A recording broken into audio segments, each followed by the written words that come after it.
the nation behind him, and he's got the skills, but sometimes it is different, isn't it? It's difficult to adapt to the pro code, and you know, you've got to have that bit of power, you've got to have that bit of spite. Often body shots are interesting, aren't they? Yeah, I mean, you know, amateur pedigree is a fantastic thing to have behind you. You know, generally Olympic gold medalists, you know, all the promoters are flocking to sign them because generally they're the ones that are going to go on and have good professional careers, but it's not an absolute given. And I think Ilusanov was someone that, you know, at 27 years old, slick southpaw, good skills, lacks power, lacks a bit of physical strength, and you're not too sure how far he's going to go. But you look at this guy, Gayasov, and he looks like someone that, yeah, he's got a bit of spite. He carries power in his shots, and he's got that bit of aggression too, and has got great pedigree, but he's someone that you think will make the transition. Johnny, he's got 3 knockouts in his 4 wins already, so early signs of power. He's not got that monkey on his back to get knockouts right at the beginning. He's done it already. He's also the World Amateur Champion from 2017. He was a silver medalist in Rio. So pedigree, looks like he's made the transition well. Welcome to the big game. I wonder what he makes of all this setup here. You know, 3-4 days before a fight, he's having to do something like this in such an iconic place. I think he looks very comfortable, very relaxed, very happy. And now all of a sudden they're giving him a taste of stardom. You know, this young man, what, 25 years old? He's thinking, if there's going to be a time, it's got to be now. I've got to make sure I get everything right now. Nice, smooth movement in the ring. Warm himself up, get a bit of a sweat on. They'll probably not want to show anything that their opponent can benefit from. But you know what? For this, to start off with, it's just a good start. First man out. Yeah, what will he make of this? It's a long way from home, Bukhara in Uzbekistan. But you know, the Uzbek fighters have got plenty of experience. I also noticed, Porter, they've got plenty of confidence. Yeah, they do. I think a large amateur pedigree, a big amateur pedigree, gives you that confidence, that experience. Just having done it and having been successful at this thing will always give you that confidence and that experience. Obviously, they're passionate about it. Now moving into a professional boxing career after a successful amateur career, you know, you move into the pros with that excitement. You know, something new to look forward to. You know, you've dominated the amateurs, and this guy clearly has, being an amateur world champion and Olympic silver medalist. So I think this is almost like a new passion for him to get excited about. You know, the pro game, and he's got new goals, and he knows he can take his old accomplishments and supply them with a professional game, professional accomplishments. Matt, let's have a look. First impressions on the pads. He's sharp, isn't he? Yeah, he's sharp, and like I say, it carries. You can see he's strong. You can see he carries power. You can even hear. I know it's deceiving sometimes, but everyone looks sharp on the pads. But you can see he carries weight behind those punches. I remember I met up with him out in Las Vegas when Top Rank were looking to sign him, and you know, he's training now with out in California with Julio Diaz, and you know, he's definitely making good connections. They wouldn't be putting time and energy into him. They didn't think he'd go all the way. Well, he's with the world of boxing, isn't he? A stablemate of Alexander Povektin, so that guaranteed him really a slot on the card. It's up to him now to show the world what he can do, even this early. And success breeds success. He'll expect Povetkin to pull this off. They'll know what Povetkin's capable of doing inside the gym. So for him to get a chance to show his skills on such a massive stage, a big lift for him. What I'm looking at right now, I like it. I like how he's letting the shots off.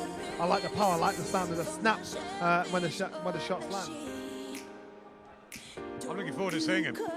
Yeah, no, me too. I've seen clips of him, but I haven't seen him in the flesh live, so I'm really looking forward to it. Seeing him, he's just touching the pads here. You know, all the hard work's done, just staying sharp, keeping his eye in. But I'm looking forward to seeing him on Saturday night.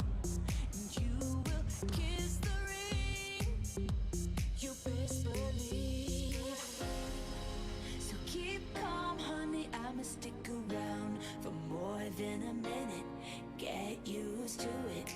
Funny, my name keeps coming at your mouth, 'cause I stay winning, lay 'em up like swish, swish, bish. Another one in the basket. Can't touch this. Another one in the casket. Your game is tired. You should retire. You're bad as cute as an old coupon expired. And karma's not a liar. She keeps receipts.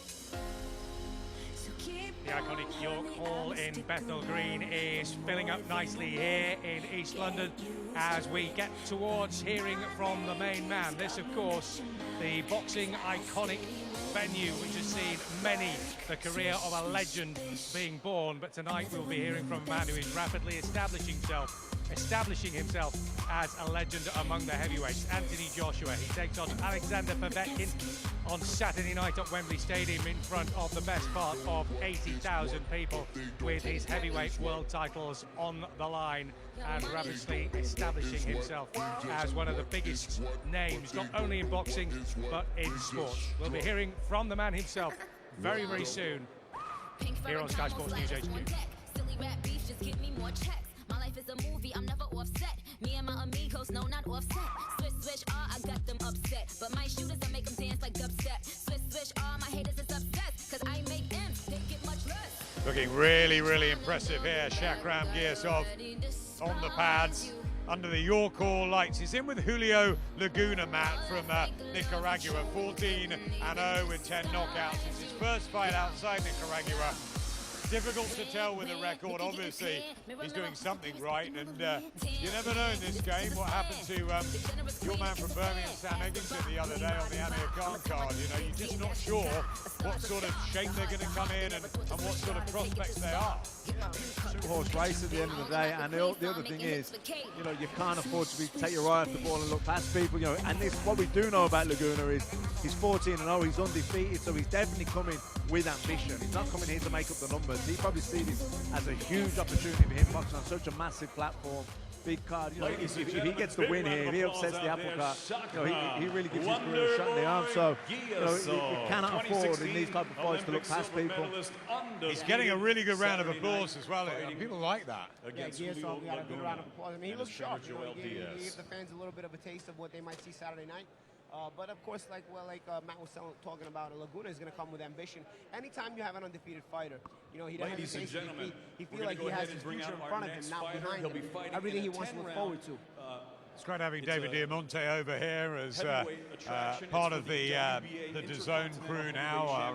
Our new colleagues from the States, Michael Buffer doing all the shows, David Diamante helping him out. I mean, this is star stuff, isn't it? I love it. I think he adds that big fight feel. When I see David Diamante, I always think of BB Kings and the fights in Manhattan. But yeah, but Michael Buffer, Diamante, they're great MCs.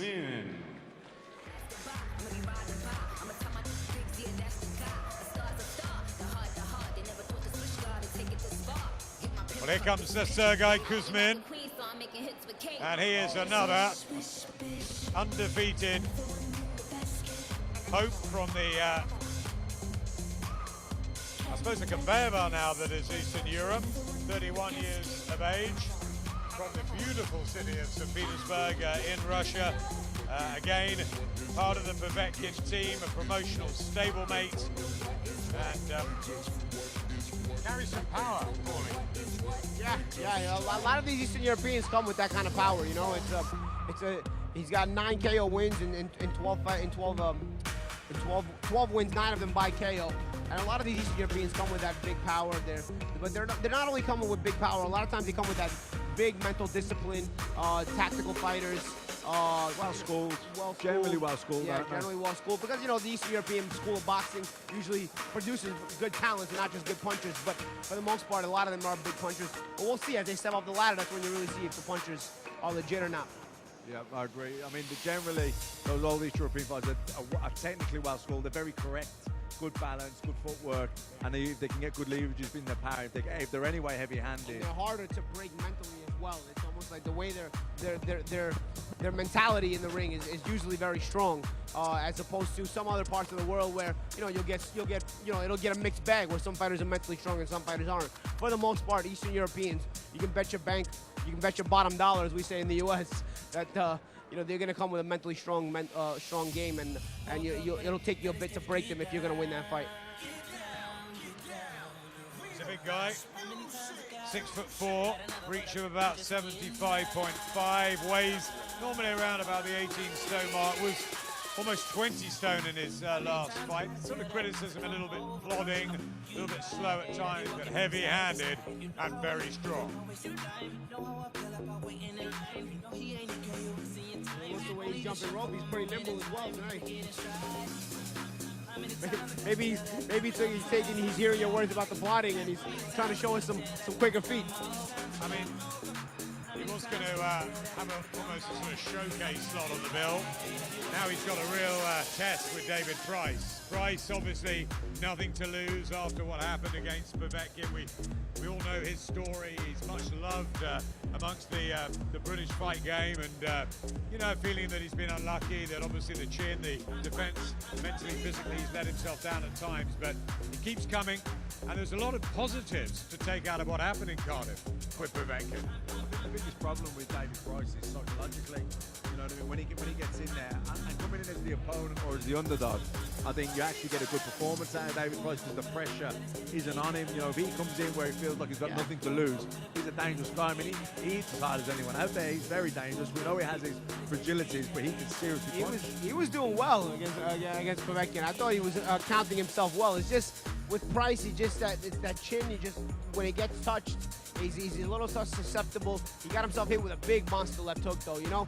But I thought he accounted himself well, and I thought he was doing well. It's just you hate to see him with the constant knockout losses. You know, you don't know where in the future that's gonna put his health in jeopardy or whatnot. But he's obviously still has the class and the skills to compete because he was showing it against a guy who's now in a heavyweight title fight. It's a strange one. It's a much-watched attraction as always, David Price. I think what was good, though, about the Cardiff performance, despite the fact that he did suffer a knockout defeat, was that he looked mentally and physically strong, both going into it and in the sort of, you know, the backwash afterwards. And he wants to go again. He feels that this is still his home and that he's got a chance of giving something to the game and making a name for himself still. And while he's got that ambition, you know, he's still very dangerous. Yeah, I mean, he lost the fight, obviously, on the night against Povetkin, but I think he would have took a lot of positives from the performance. And I think, you know, he still feels there's it's unfinished business. You know, he still thinks, you know what, if I'd have knocked Povetkin out, if I hadn't got caught, all these what-ifs will be going on in his head. So I think he needs another go at it just for closure, if nothing else. It is a tough ask, though. This fella Koosman, he's won the Russian national title, gold at the 2010 Europeans. He was a hot favourite at the World Championships, didn't get what they thought he would in that, but look, he's been the #1 at super heavy in Russia, promoted by World of Boxing since 2017. All 13 of his opponents have had winning records. He's ranked 19 by the WBC already. I mean, they obviously expect him to go places.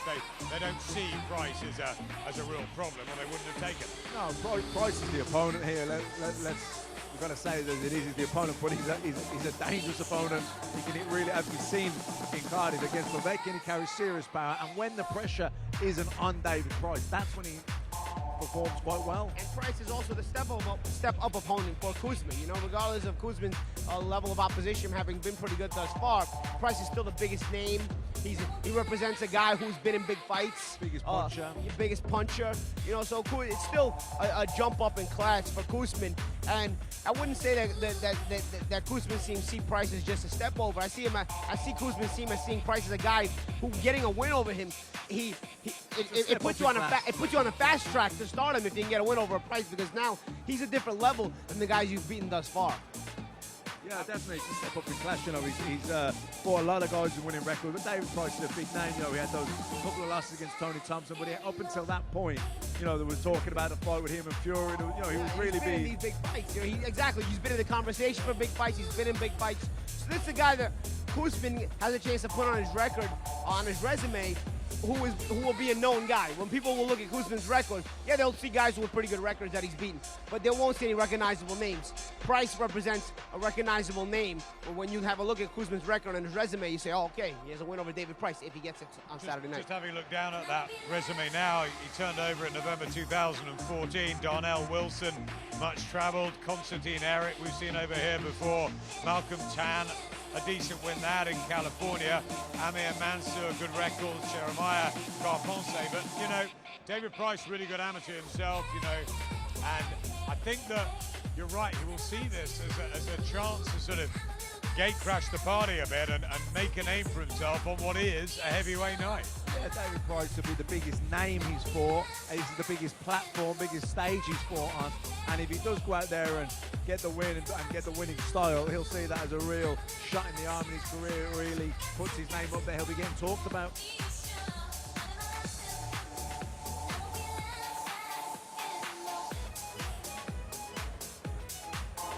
Just going through the motions, of course. Tonight is all about the public display, the media crowded around. It's a last chance to sort of have a look at fighters before they sit at the press conference and they get on the scales at the weigh-in. And the hard work we know is done, but yeah, psychologically, this is an important night too, 3 days away. Yeah, this year really starting to get the focus now, you know what I mean? This is it. There's no more hard training. And for heavyweights, they don't even have to worry about making weight. So for them, it's really about focusing on the fight now, the game plan, the tactics. And, you know, he'll be wary of David Price's power, but he'll also know that he can hurt David Price. I just noticed there again, working on the left hook to finish the combinations there. They've obviously had the Povetkin insight, not only on the screens, but in camp as well. They would have talked to him about Price's susceptibility to the left hand, and they're trying it. Yeah, and also the looping right hand over the top of the jab, because David Price is a little bit upright at times. You know, it was the right hand that Povetkin caught him with first that, you know, started that initially hurt him. Yeah, the left hook was the shot that finished him, but that was almost like a free shot. It was the looping right hand over the top of the jab which did the damage.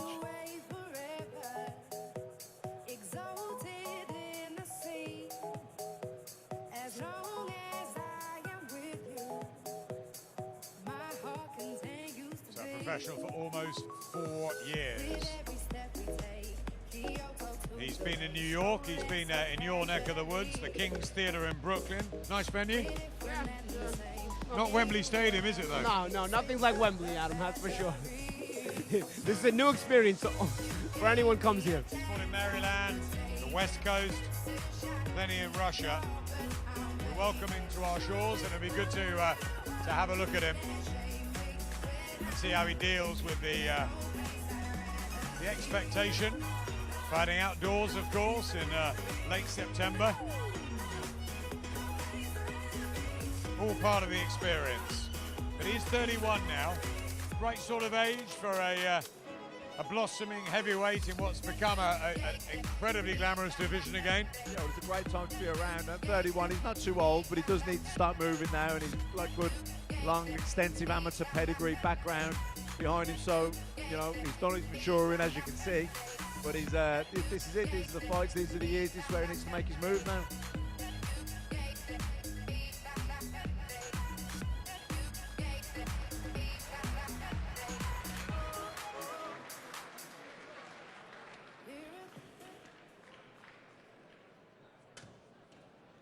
Ladies and gentlemen, get a nice round of applause out here. Undefeated Sergey Koosman. On Saturday night, 10 rounds, he'll be fighting David Price for the WBA Intercontinental Heavyweight Championship. Sergey Koosman, ladies and gentlemen.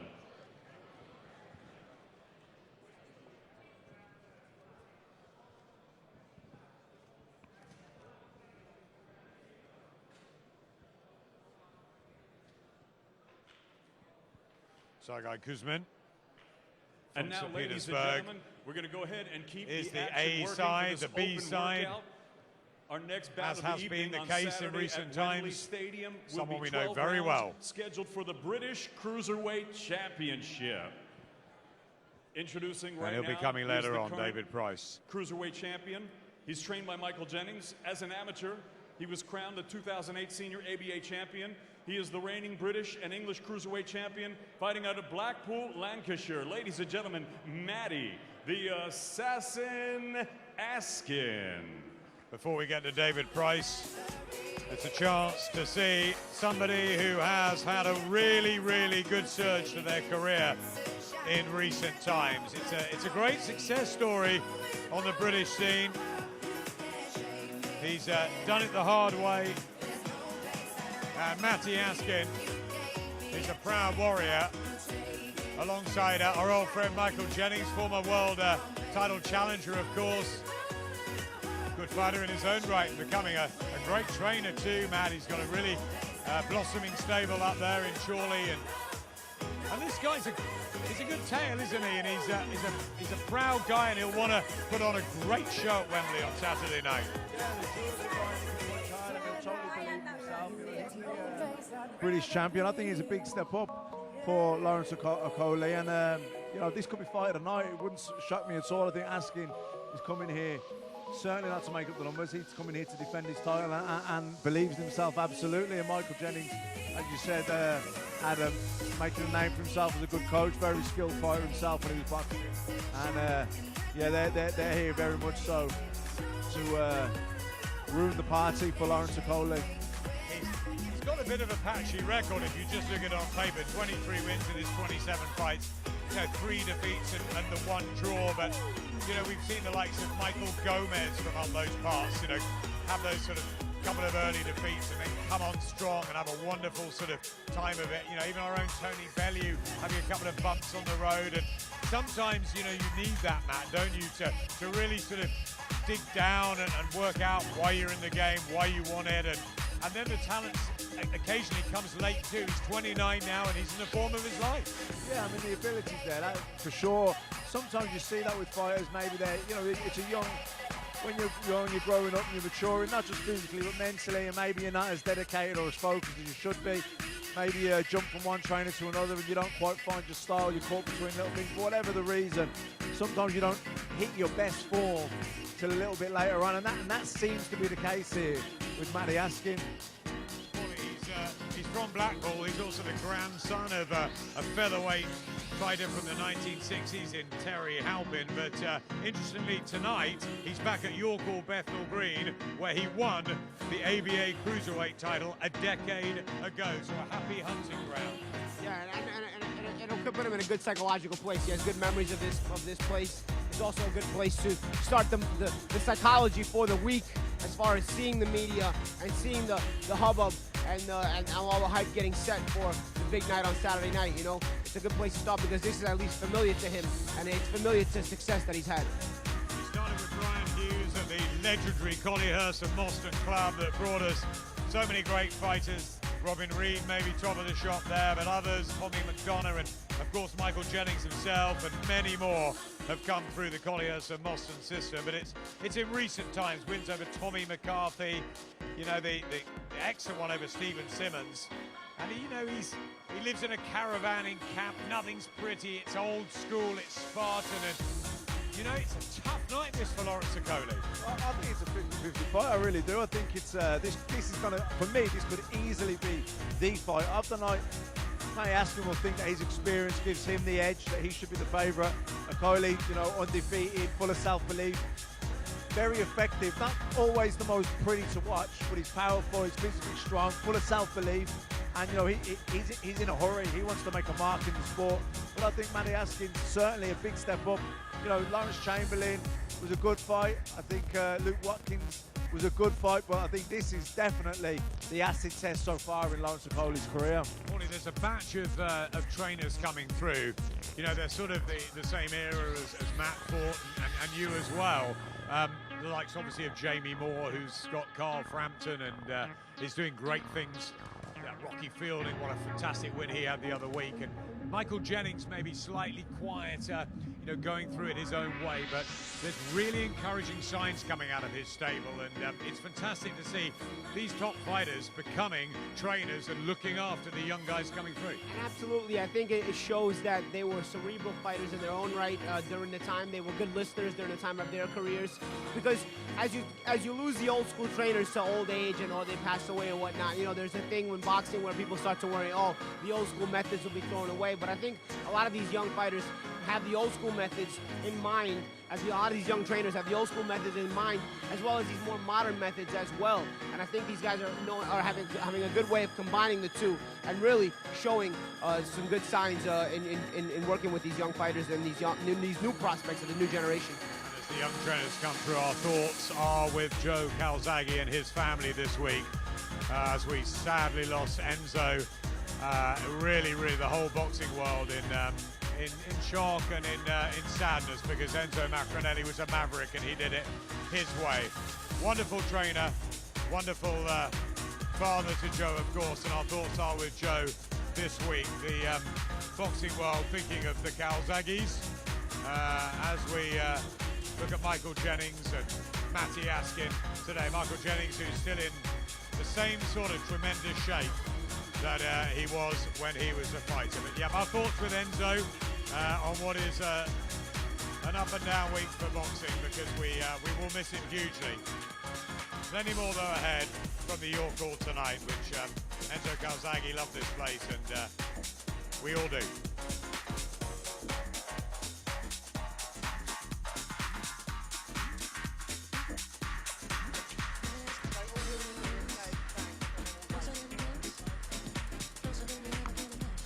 Ladies and gentlemen, let's get a nice round of applause out of here. The British Cruiserweight Champion, Matty, the Assassin Askin.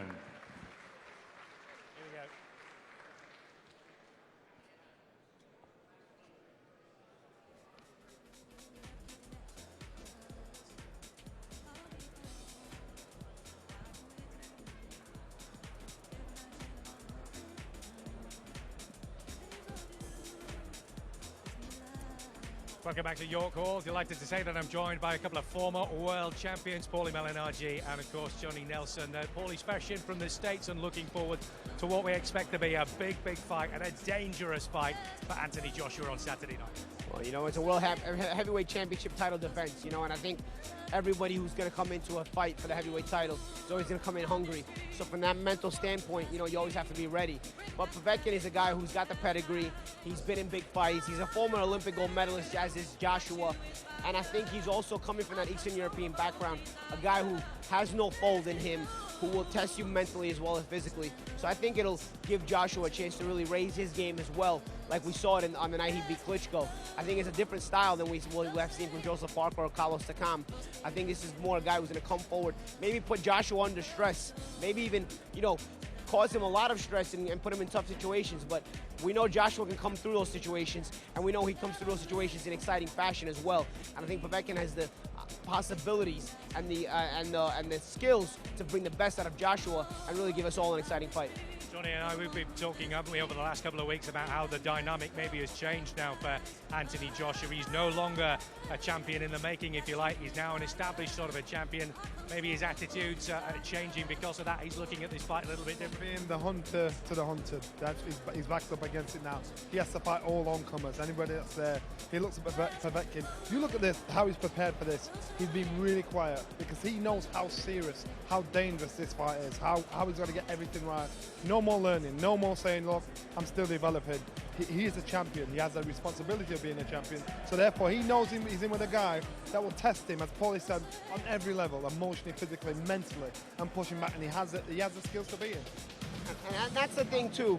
One of the things I want to bring out, too, everybody just assumes this is a win for AJ. Everybody assumes this is just, oh, AJ's going to come in and do the business. And that's why it's so dangerous for AJ. Because AJ, in his own mind, knows how dangerous this guy is. And everybody just expects him to, okay, business as usual for AJ. But there's a real risk here for AJ. I don't get it because they're not familiar with Povetkin. So when we're bigging him up saying, watch this guy, they think we're just trying to big up a fight, big on another one of AJ's opponents. This guy is dangerous. This is it. This is the big fight. And it's twice the risk for AJ because a loss to this guy, clearly people don't appreciate who this guy is. Yep. So a loss to this guy, and so AJ knowing this, it's probably why he's been so quiet, so extra focused, so laser focused on this fight, because he knows he has to be at his very best to beat a guy like this. This guy, he may not be favored to beat AJ, but he's got all the credentials, the mental stability, and the background, and everything else that goes along with a guy who can come and really take your title if you're not awake and ready for it. It's another good point to make as well, in the sense that is Anthony Joshua under a lot of pressure in this fight, because obviously he's attracted this huge following now on the back of the knockouts that he's managed to get during his career so far. He got criticised by some for not being able to box. Then he boxes for 12 rounds against Joseph Parker. He gets criticised for that. So all those people that are coming here on Saturday night, they're going to be expecting that there's going to be big action and a big knockout here on Saturday. In the position you are of Anthony Joshua, where people expecting you to knock them out, expect you to do the job. Therefore, now he's thinking, I can no longer depend on pleasing you, because if I think about that, I'm going to risk my position. He's the one that every time he gets in the ring has got the most to lose. PR-wise, he's a market machine's dream. This guy is a winner. He gets everything done. So they're expecting so much from him. So he's got to be mature enough to not let that affect him, just think, right, I'm going to take this like any other fight. But he always so understands he's the one that loses out the most. Are you seeing that maturity in him now? Yeah, I do. I think I've seen it little by little come through in his career. He's one of the more mature fighters of this generation, you know, if not the most mature fighter of this generation. You know, somebody told me early in my career, you can make some of the people happy some of the time. You can never make all of the people happy all of the time. And that's sort of the thing you have to be at peace with when you're an entertainer and you're a fighter, especially in an individual sport like boxing. And I think AJ has to understand that, and I think AJ has to understand that, you know, it's about winning the fights, and sometimes people are going to be excited about that way you won the fight, and sometimes people are not. But if you keep winning, they'll at least be interested and have an opinion, whether it's positive or negative. Once you stop winning, they won't even have an opinion. As long as they have an opinion, it's fine. Then you can work on changing that opinion little by little. And I think styles come into play. I think the style of Povetkin has a chance to make this fight very exciting. Certainly get the feeling the way he's been talking in the last few days. Anthony Joshua does want to try and put on a show for everybody at Wembley Stadium, not only for the 80,000 or so and the millions around the world watching, but for the rest of the heavyweight division. Loads more to come from Bethnal Green very, very soon.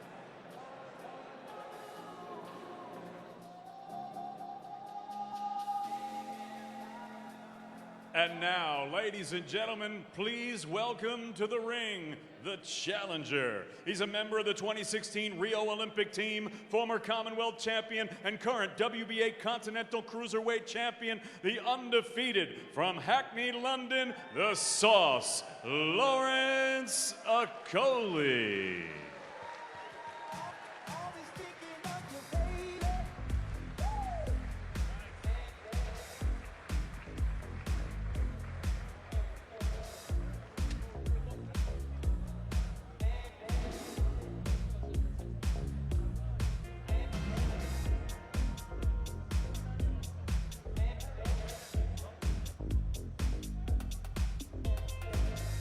The affable, remarkably self-confident and local boy.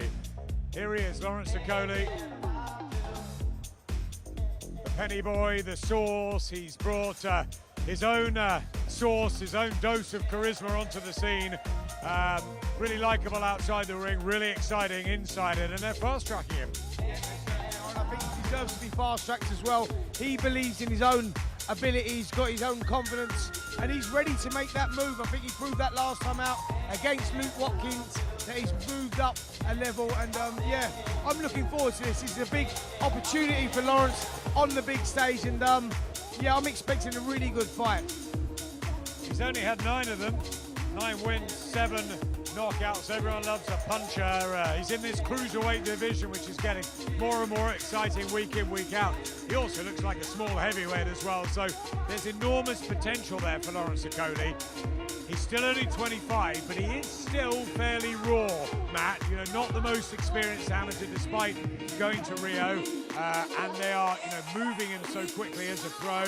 Is there a danger, possibly, that you know, they're not quite getting the timing right? Very possibly. I mean, he's raw, no doubt about it. He's not technically the most together. He hasn't had that much experience, really. I know he's been to the Olympics and everything, but he hasn't had a long amateur career. He's not the most fluid, but he's effective. You know, he wins, he gets the knockouts, he's physically strong. I think his best asset is his self-belief. He absolutely believes in himself, and you know, he's effective. Like I say, he's not the most, he's not the prettiest on the eye. He's not, everything doesn't always flow. He's a little bit ungainly, jerky, very raw, as you say, Adam. But you know, he hits hard, he's physically strong, full of self-belief, and he gets the job done. Yeah, he really has. He's been wowing the crowds with some very, very exciting finishes. You know, winning the Commonwealth crown against Luke Watkins in this very ring. Watkins was unbeaten in 13 on that summer night here. It was baking hot, I remember. Before that, he snapped the unbeaten record of arch rival Isaac Chamberlain. So, you know, although that wasn't a great spectacle, it was a very good win. And the Watkins fight ended dramatically too, so he's got a bit of everything. Yeah, he certainly has. I think the Chamberlain fight was good for his experience. He arrived on the big stage, boxing at the O2, top of the bill, 2 unbeaten prospects. So you know, he learned a lot from that fight. That can only take him on. And Watkins last time here, we was working on that fight, and I remember that You know, it was meant to be quite a tough fight, but I think he systematically broke Watkins down. And one thing that he demonstrated is that punch power. You know, we haven't really touched on that yet, but this guy hits like a heavyweight. And you're right, Adam, he has got the frame of a small heavyweight, and I believe he will grow into a heavyweight, but he carries that heavyweight punch power, and that, with that rawness that he's got, that unpredictability that he's got, it's going to make him difficult to beat. I think that was the big difference with him and Isaac Chamberlain. I think on paper it was very, very close. Chamberlain, a lot of people fancied Johnny particularly because of the fact that he'd gone off and sparred with Deontay Wilder and Alexander Usyk, and he'd got that experience on the road. I think what it came down to ultimately was that, you know, Cody was bigger. Cody was a bigger frame, more a confident character, and Chamberlain just sort of sunk in the occasion a little bit, and he never really got going. And that's a big advantage that Cody brings to the ring at cruiserweight. Like I say, probably his best asset is his self-belief. He believes he's destined for bigger and better things. He believes he's beyond this already. Now, Matty Askin isn't reading that script. Matty Askin's had his losses, he's regrouped, maybe he wasn't taking the sport so seriously, but he's the British champion. He's had his losses, you know, he didn't stop once, he took the fight for 2 weeks notice over in Poland, got stopped in the 11th round. You know, Matty Askin can punch as well. For me,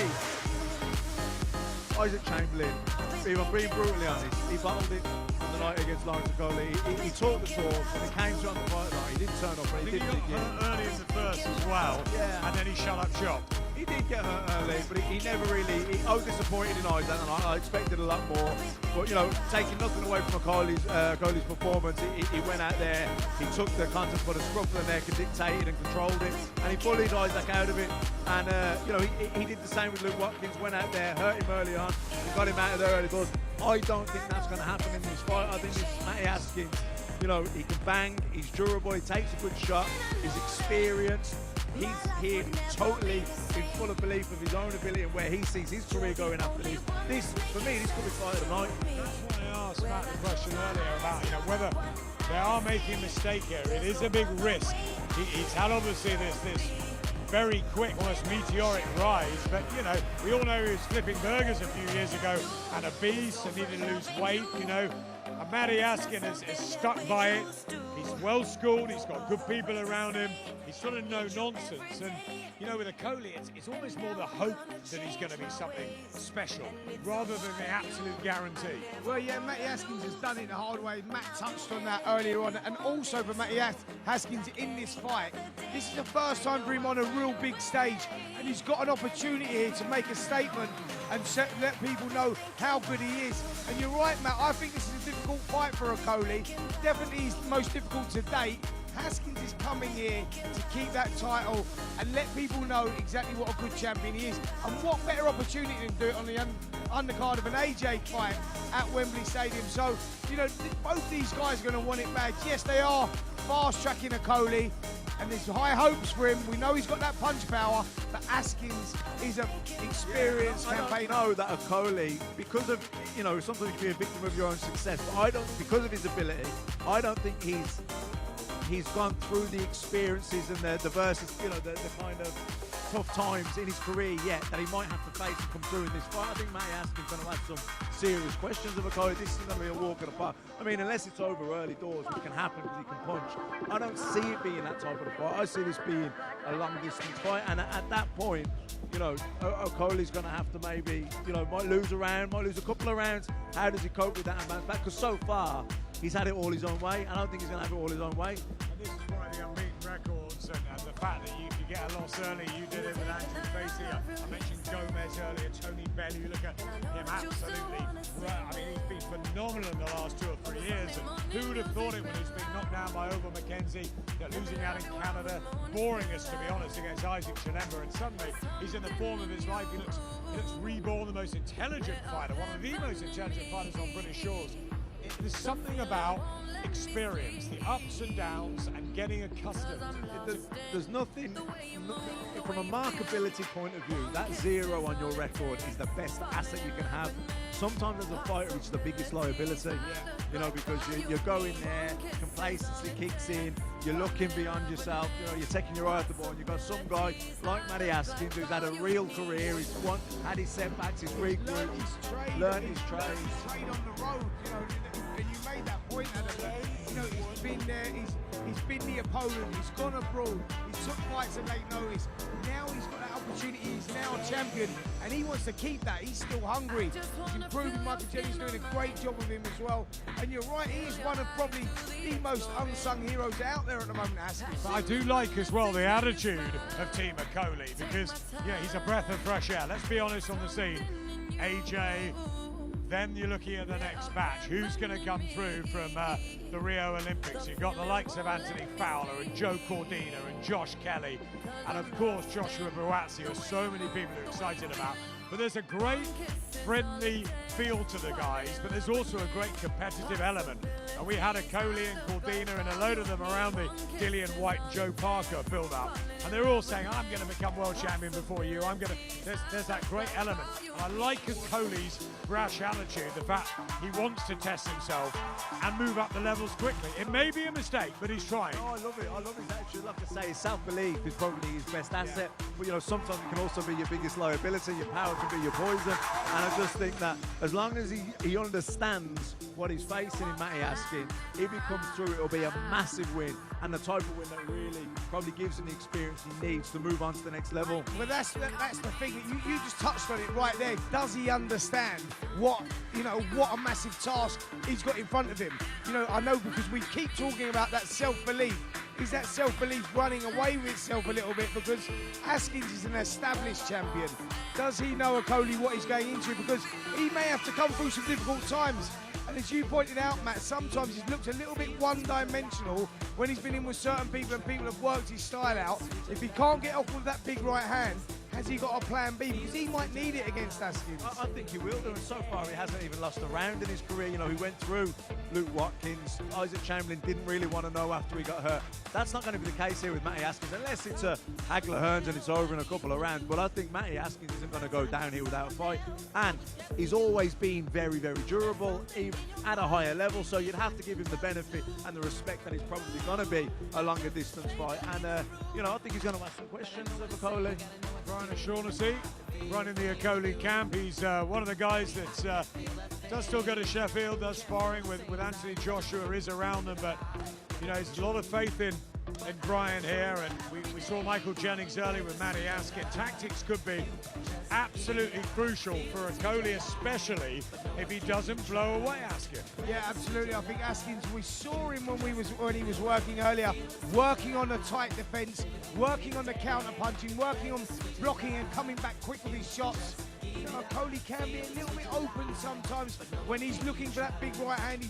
He doesn't, defensively, is not the greatest out there. So, you know, this has, I think you touched on it, you said this has the ingredients to be possibly one of the fights of the night, and I think it could be. I think it could be fine tonight. I think it's a fight that Coley comes through and wins, but I think Matty Askin will certainly ask questions. I think he will have some moments, and if he does go through Matty Askin, then that would be very impressive indeed. There's another small twist to all this, because of course Lawrence Coley is managed by AJ Promotions, so you know, if he does win, it will give Anthony Joshua much more confidence in the dressing room. If he loses, to that player part psychologically on AJ. Cruiserweight champion, 12 rounds for the British Cruiserweight title. In the international, in the amateurs, and you know, your pal comes back and he's just a couple of them been beaten. You start thinking this isn't our night. Oh, listen, when he was sitting in that dressing room and your teammate come in and he'd lost, your head went down, didn't it? It was like all of a sudden the nerves become more. That could be a factor, Adam, and you touched on that. It could be a fact. You know, you like to be in the winning camp. The official weigh-in is going to be at your the pals are Business coming back Design and they've just Center won, they've done the business. Islington.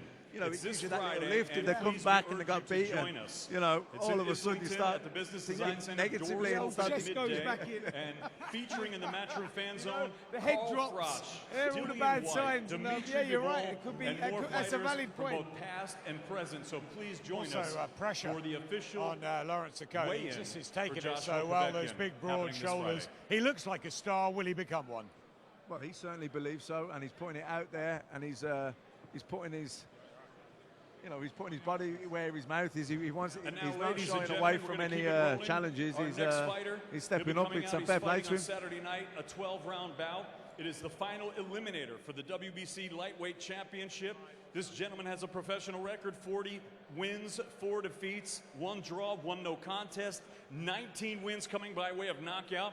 He's the former IBF Intercontinental, WBC Intercontinental, European Union and French lightweight champion. He's the current WBC silver lightweight titleist, fighting out of Paris, France. Ladies and gentlemen, this is a rematch of the 2015 bout that was fought at the O2. He won by split decision. Please welcome Ivan, the Lion Mendy. Welcome back to Bethnal Green. Stand by for what we expect to be a show stealer, because this man is in action on Saturday night. Lawrence Okoli taking on Matty Atkin for the British Cruiserweight title. First of all, how excited are you to be fighting at Wembley? Because last time, of course, you missed out, didn't you? Yeah, no, it's fantastic to have worked hard over the years to now have a guaranteed slot. And just the fact that here, this is where our bots last, to say that this is just where the public workout's going to be, it shows how massive the occasion is, so I'm really looking forward to it. Matty Atkin, a serious prospect, is a bit more experienced than you. Just how difficult a fight is this going to be? Matty Atkin is now 29, been pro for over 9, coming up to 10 years, so he's no longer a prospect, he's a champion. So now I have to deal with fighting a seasoned champion and learn how to take a belt from a champion, so that when I push on to the next level, I've got that experience. Having said that, though, you've done a fantastic job so far yourself, haven't you? How happy are you with the way you're developing as a professional? Yeah, I'm loving it. I mean, this camp I got to see that, you know, when you build up conditioning from camp to camp to camp and keep on going, the training becomes easier. So sparring 10, 15 rounds was hard before. Now it's just a normal day. I can go for a long run and then come and do that. So my body's adjusting to become being a professional, and now it's time to show it. And in terms of your power, that seems to be developing as well. We know you've always had a big shot. Yeah. It just seems to be getting bigger and bigger. Yeah, absolutely, and now I'm learning to punch hard with different shots. So I used to have just a good straight backhand. Now I've been working on my hooks, working on my round shots. So I'm going to exhibit a lot of it in this fight, because Atkin is going to prepare for the Okoli we've seen before. So now I have to bring something different to destroy him.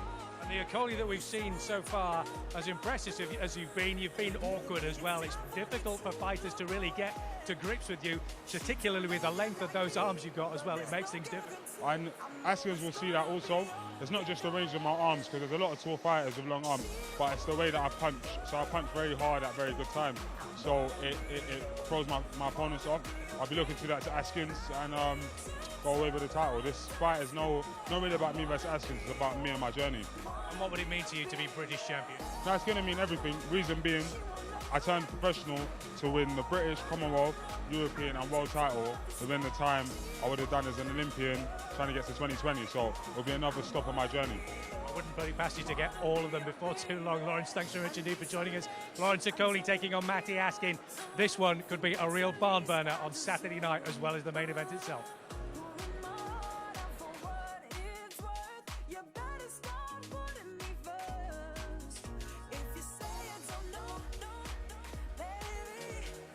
Lawrence Okoli, fantastic to see you. You haven't had to come far tonight, and you had a great reception, but of course this is a massive, massive opportunity for you on another big night, another huge stage. Everything going swimmingly so far, but is this going a little bit too deep? No, definitely not. I feel like Askins is a good champion, but I have a lot of attributes over him, which I'm going to use on the night. Not just range and power, but athleticism, fitness, stamina, and savagery. So I look forward to it. Despite the appearance of Rio, it was a fairly short amateur career, and you're being fast-tracked as a professional. The big height fight with Isaac Chamberlain, which you got through, the win here against Luke Watkins. Do you think this one with Matty Atkin, as experienced as he is, has come at the right time for you? Yeah, definitely. I mean, this is not a fight that was forced on me. It's a fight that I looked for. So I want step-ups. I could have gone for easier fights, but I want to fight against champions who are training for me, so that I have to bring more out of myself. And I feel like fight after fight, I'm continuing to do that. So I'm just going to continue to do that and deal with Askins accordingly. Do you admire that attitude, Matt? Yeah, I mean, I think this is a big step up from the last two. I think you blew Luke Watkins away. I think Isaac Chamberlain, you hurt him early on in the fight. After that, he didn't really want to know you were completely on top. But I think that Matty Askins' experience could give you problems if you go into the second half of the fight. What have you done in preparation in camp to obviously the later rounds you prepared? No, obviously, yeah, I've been training consistently for years now. I don't take long times off. I don't balloon up in weight and have to struggle to get myself down. So in the later rounds, I think if it goes that far, you'll see that I'm the stronger fighter, breaking down Askins in savage fashion. What have you? Are there any key areas that you look, weaknesses that you see in Matty Askin that you think you can exploit? Not really. That's not what we do. We look at the strengths that I have and impose them on my opponent. So a strength I have is fitness, range, power, athleticism, and I'm going to show that all on the night. Experience is good, but I don't think Askins has boxed anyone of my capabilities in a long time. And when he has, he's lost. So I'm going to continue that going. Do you think it will come down to pure talent, even at this stage, despite the fact that he's had the ups and downs? He's got more knowledge than you at a higher level professionally. I feel like, to be fair, anyone that Askins has beat already, I would have beaten them already. So for me, the experience he's got is not anything that I couldn't already do. So it's just about going out and showing it, really. Because I can sit here and talk about the fights he's won, the fights he's lost, but ultimately we're fighting on Saturday in front of 70,000, 80,000 people, and we're going to see. You brought the charisma to the scene. You brought the knockouts as well. Is another one coming our way on Saturday night? Yeah, I believe so. I believe it might not be an early stoppage because I've got a set idea of what I want to do to him. I want to show every fight something different. So with Chamberlain, I had to show, fighting ugly. With Watkins, I had to show maintaining distance and power. With this one, I'm going to show something a little bit different, but I think everyone's going to enjoy it. Before I let you go, I've got to ask you about the main event. You've, of course, know Anthony Joshua well. You've sparred with him. You're part of the management group as well. How hard do you see this test against the mandatory that is Alexander Povektin? I mean, I feel boxing at the world-class level, when they're talking about number 1 versus number 3, number 4, it's always going to be hard, competitive fights because they're the best in the world, so there's no easy fights. But I do believe that AJ is going to win by stoppage because of what I've seen of him in training. But you never know what Povetkin and his team's going to come with, so I'm looking forward to it. Fingers crossed for the double for you guys Saturday night, then. Absolutely, absolutely, and then the train keeps going. Great stuff, Lawrence. See you at the press conference tomorrow. Thanks very much, Matt. He's just full of what you've been saying, the self-awareness, the self-belief, the confidence. It's great to see in a young fighter who's obviously going places. Yeah, and I mean, you expected to say all the right things this close to the fight, but I didn't get the feeling that he was just telling us what we wanted to hear. I feel that he is focused. He's got his feet on the ground.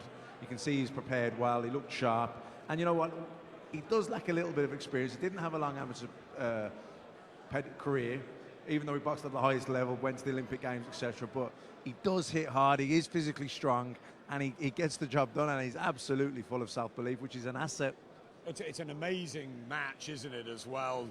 Maybe a little bit tradey at times for the casual AJ fan, but if you're going to put it on, a Matty Askin, Lawrence Okoli, it would sort of top a Sky Sports night. It's a great one for fight fans really to get involved in. Great fight fans. It's a little bit tradey, but some of those tradey fights have given us the best fights over the years. Michael Gomez, Alex Arthur, myself and Jamie Moore. These are fights that probably you wouldn't match these two together, but because there's a mandatory situation for the British title, you get two fighters that are still, some of them are at their peak. Sometimes both are still getting better, still improving, and Okoli's certainly going to have hopefully bigger and better nights ahead of him. But Matty Askin's in his prime. He sees this as, if he can beat Okoli on this kind of a stage, then it's a massive.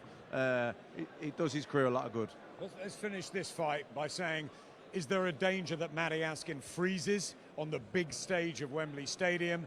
And is there also, on the flip side, a danger that Lawrence Okoli is just biting off a little bit more than he can chew at this stage based on the experience he's had? Well, it's interesting they make that point because Okoli has more experience on the big stage, even though he doesn't have the experience in the ring in his professional career. So that is an interesting dynamic. But I don't expect Matty Askin to freeze. I think it's a huge opportunity. If anything, I think he'll raise his game. And but I also think that Okoli will raise his game when he has to as well.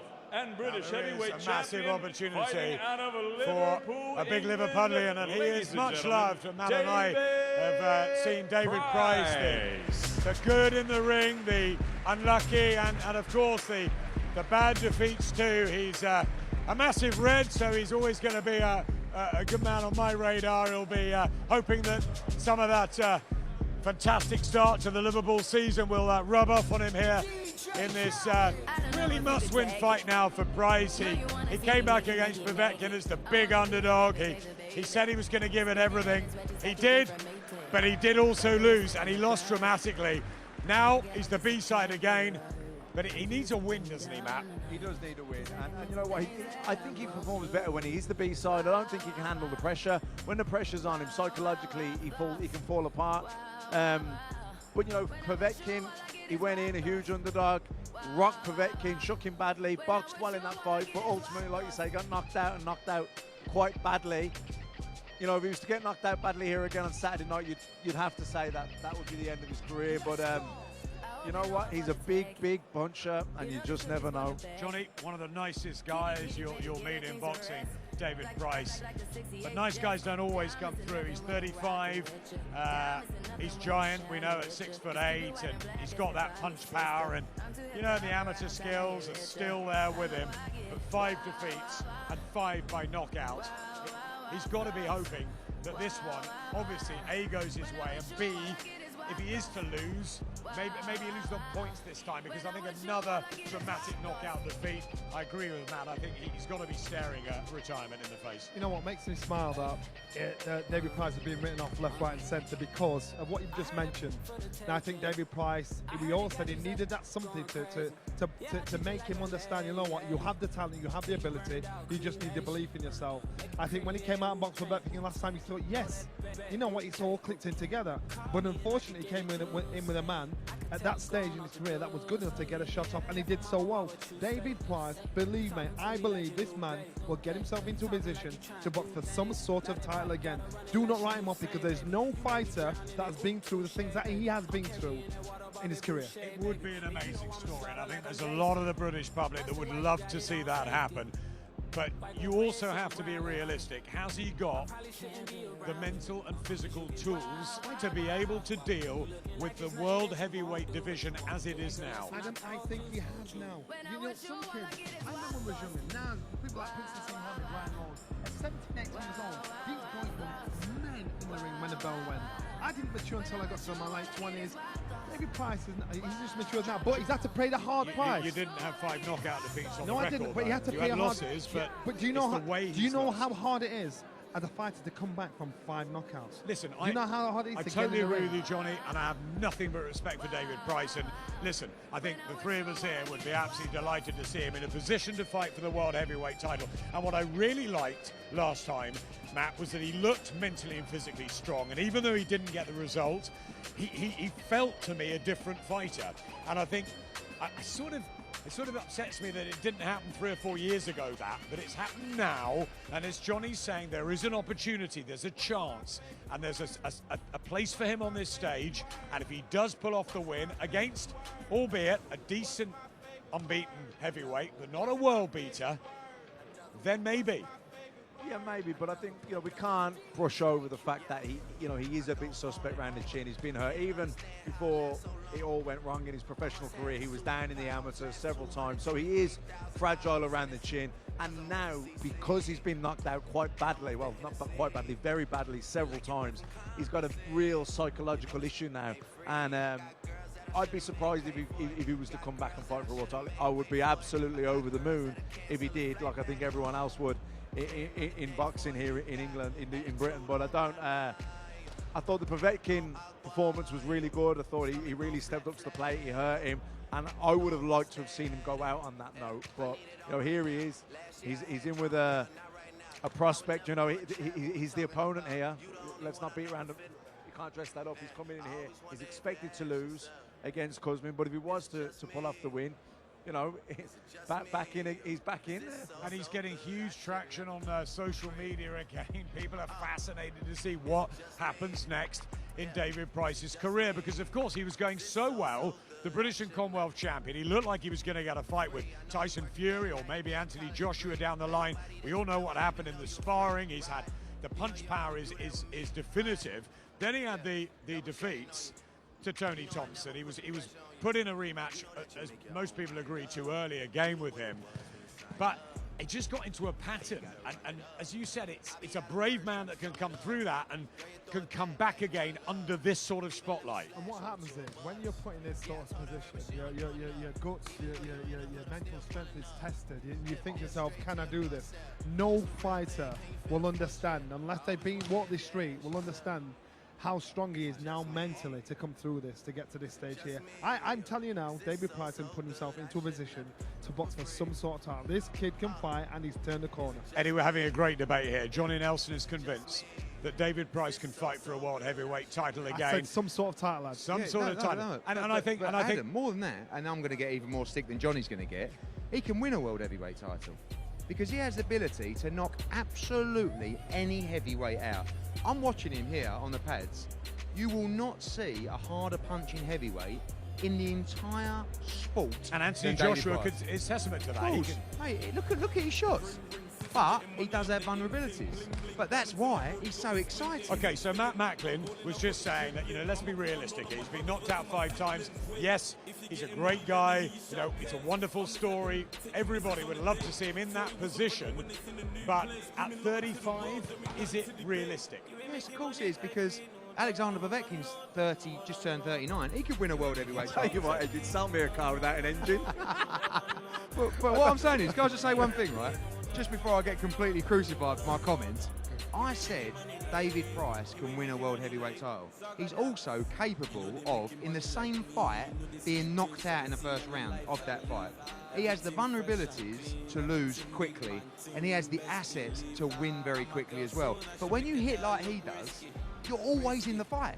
I mean, he had Povetkin wobbled. I don't think Povetkin was actually as hurt as he might have looked. He was a balance. He was certainly stunned badly in the fight. I'm not surprised. Look at him. Look at the size of him. I mean, and by the way, he looks extremely confident. But when the lever's coming back the other way, that's when the danger starts. I mean, all jokes aside, he hits really hard. He could knock anyone out. I mean, he's knocked AJ out sparring. He could knock a horse out. He hits that hard. But psychologically, he falls apart a little bit. He gets caught, and he short circuits. Koosman's not Povetkin. He's an untested, yes, unbeaten, but he's not got the amateur pedigree or the professional experience. Well, he did knock Joe Joyce out in the amateurs as well, which tells you that he can punch, because Joe Joyce has a great chin. Sure, but Povetkin became a world champion. You're right. I mean, when I saw an interview with David Price yesterday, it was very interesting to say, when I was fighting Povetkin, I did have my doubts that I might not be at this level. He said, but I know I'm at Koosman's level. We'll see what he becomes, but right now I'm at that level. But I actually think that he held himself together well in the Povetkin fight. He got put down early, which he was completely within his senses. He banged the canvas, didn't he, as if to say, you idiot, why did you drop your hands when you let your hands go, right? So, but I think in that occasion, against an elite heavyweight like Povetkin, I actually think he performed well, to be honest. Eddie, I agree. He seems in a better place mentally and physically. I think the demons are going, and I think he's not got the pressure on himself now as almost as the opponent. So that's the key word, Adam. Pressure. I think the pressure is half the battle with him. He can't cope psychologically. The pressure, he's beaten before he goes in there. Sometimes he builds up all these demons in his head. Yeah, he's a little bit chinny. He doesn't take a great shot. But for me, with David Price, psychologically, it's more of an issue than actually his punches. And don't you think as well? It's like he's going in.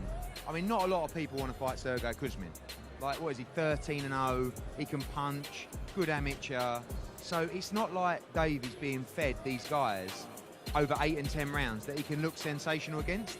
He's going in the deep end where one punch can change anything. Like, he can go in fights where he literally can't lose. But unfortunately for him, I keep coming up with these offers because people want to see him. He's a must-see He's an absolute must-see heavyweight. It's knockout or be knocked out. So that's it. And that's what people love.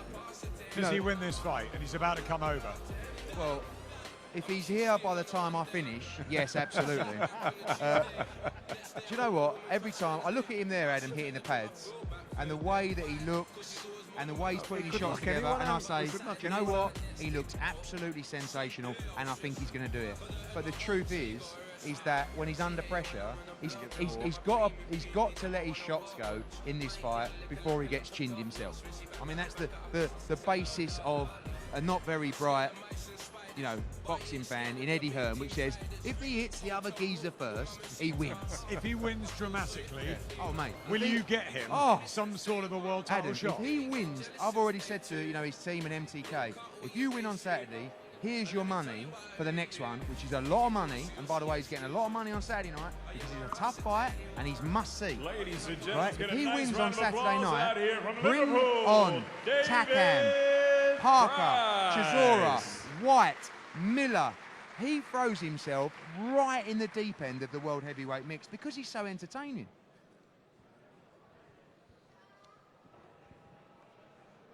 Ladies and gentlemen, the action continues for Saturday night's big night of fights at Wembley Stadium. Our next bout, again, it's a rematch from 2015 that took place at the O2 Arena. This gentleman lost by a close split decision, but he is the 2012 Olympic gold medalist as a professional, 18-2 with 15 knockouts. To Saturday night, he'll be looking for revenge. He's a southpaw. He's the former WBC international and silver lightweight champion. He's also the former Commonwealth lightweight champion and former world title challenger from Hull, Yorkshire, UK. Ladies and gentlemen, please welcome Cool Hand Luke Campbell.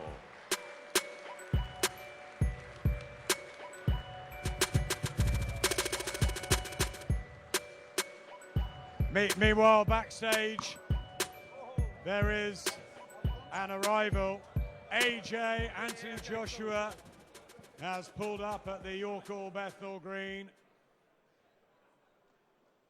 And there's plenty of eagerly awaited fight fans ready to see AJ perform, just 3 days away from his crunch clash, his world heavyweight title defense against Alexander Povektin in front of 80,000 plus at Wembley Stadium. And the lucky few in the York Hall Bethnal Green will be in for a treat. He looks relaxed and at ease backstage as ever. Anthony Joshua, a big 12-week fight camp up in Sheffield. He's done more sparring than ever before. He looks lithe, he looks right, and he'll need to be against the very dangerous challenge of Alexander Povektin. The last man to fight Alexander Povektin is alongside us in David Price. And despite losing in Cardiff, you came through with, I think, added respect from a lot of people. You almost had Povektin out of there in real trouble. And despite the knockout defeat, did you come out of that sort of mentally and physically feeling good and feeling as though you still can campaign at a good level? Yeah, I think even though I came out as a loser, I was a winner in a way. You know, in defeat, I succeeded, and I think my stock went up.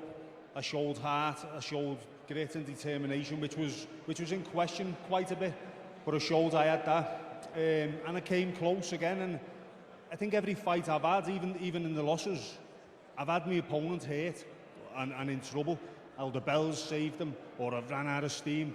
So it's like I'm the nearly man, but I'm hopeful that's going to change this weekend. You're a bright guy, you're a bit of a boxing historian as well. We were having a really healthy debate earlier about how far you can still go at 35, and there's one or two that were saying, you know, you can fight for a world title, you've got the power, you've got the tools. Others saying, no, he's getting knocked out too much. What's your answer to that, David? Well, my answer to that would be, I do believe, I know my own body best, and I know that I'm beginning to come into my peak as a man and you know, as a human. Mid-30s was always going to be my peak. You know, you've got your young heavyweights who've turned pro, and I was never ready to turn pro in my early 20s. I just physically weren't ready, and I think I'm now beginning to reach my peak, and I do believe the next 3 years I can surpass anything I've already achieved. I'm not saying I'm going to go and be a world beater and win world titles and this, that, and the other, but I do believe I can fulfill the potential that I did show in the past. You're not getting it easy now. Alexander Povektin, former Olympic gold medalist, former world champion, of course, in Cardiff. You came in as the B-side. You come in again against Sergei Koosman. Is that to your advantage, though, that the pressure's really not on the shoulders, and maybe early on in your career it all was? It always was. I wish I could go back to earlier in my career and feel the way I do on fight week now, because I just enjoy it now. You know, and it might be because I'm coming into the twilight years, but I'm enjoying, savouring every moment of the build-up, because I'll miss it when it's gone. And I wish I could have gone back to myself when I was younger and said, don't be taking it too seriously, take the pressure off yourself, because I couldn't wait for the fight to be over. There was that much pressure on myself. So now I'm reveling in this role. Social media are reveling too. Must see David Price. What an attraction, win or lose. What happened Saturday night under the arch? 80,000 there plus to see the fight with Koosman. Is it David Price giving himself one final chance of real success in this sport? I'd say so, yeah. I mean, they're not. I've been lucky this year because this is the second big opportunity on the bounce, and they're not going to keep presenting themselves unless I take it with both hands, and that's what I intend to do on Saturday. I've got to go out there and go through this fella and change my life, because the upside of winning this fight is that great. I'm not coming here to make the numbers up.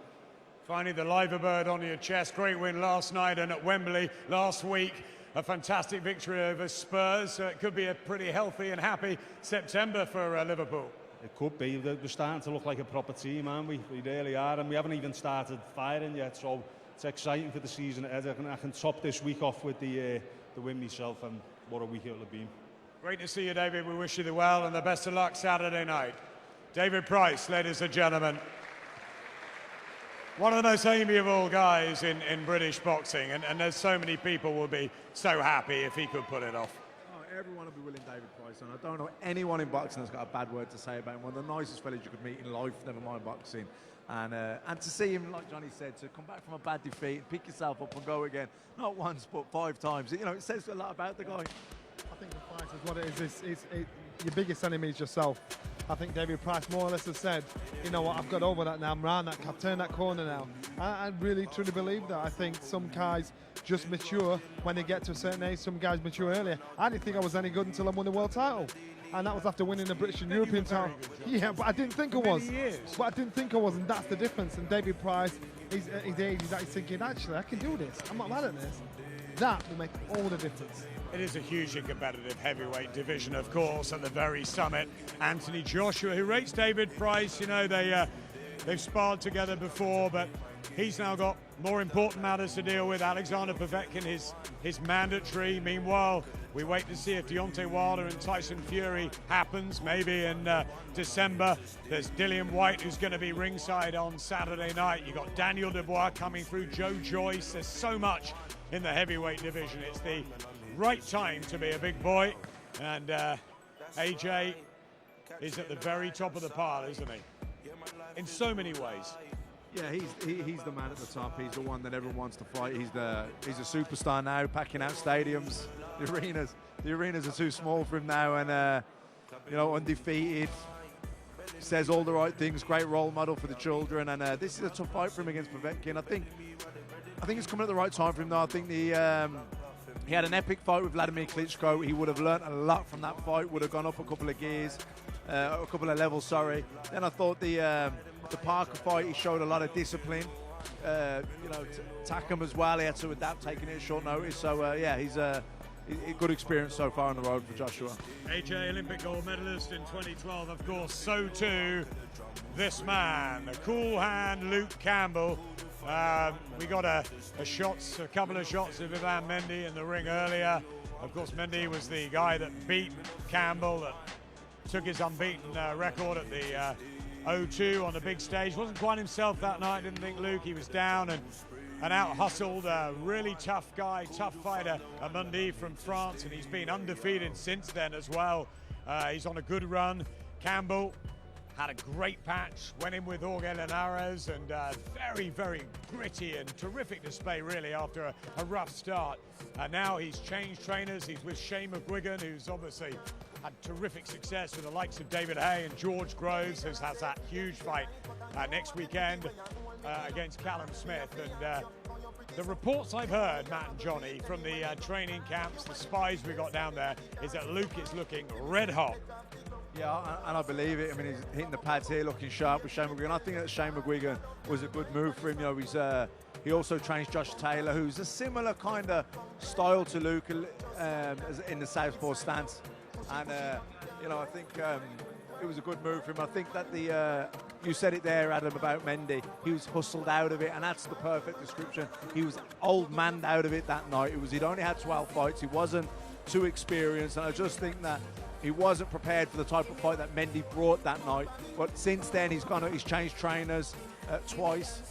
He's had some really good learning fights. He had that brilliant performance against Jorge Linares under difficult circumstances. You mentioned the knockdown, but he'd also lost his dad in the build-up to the fight, so showed tremendous character and mental toughness to put on the performance that he did that night.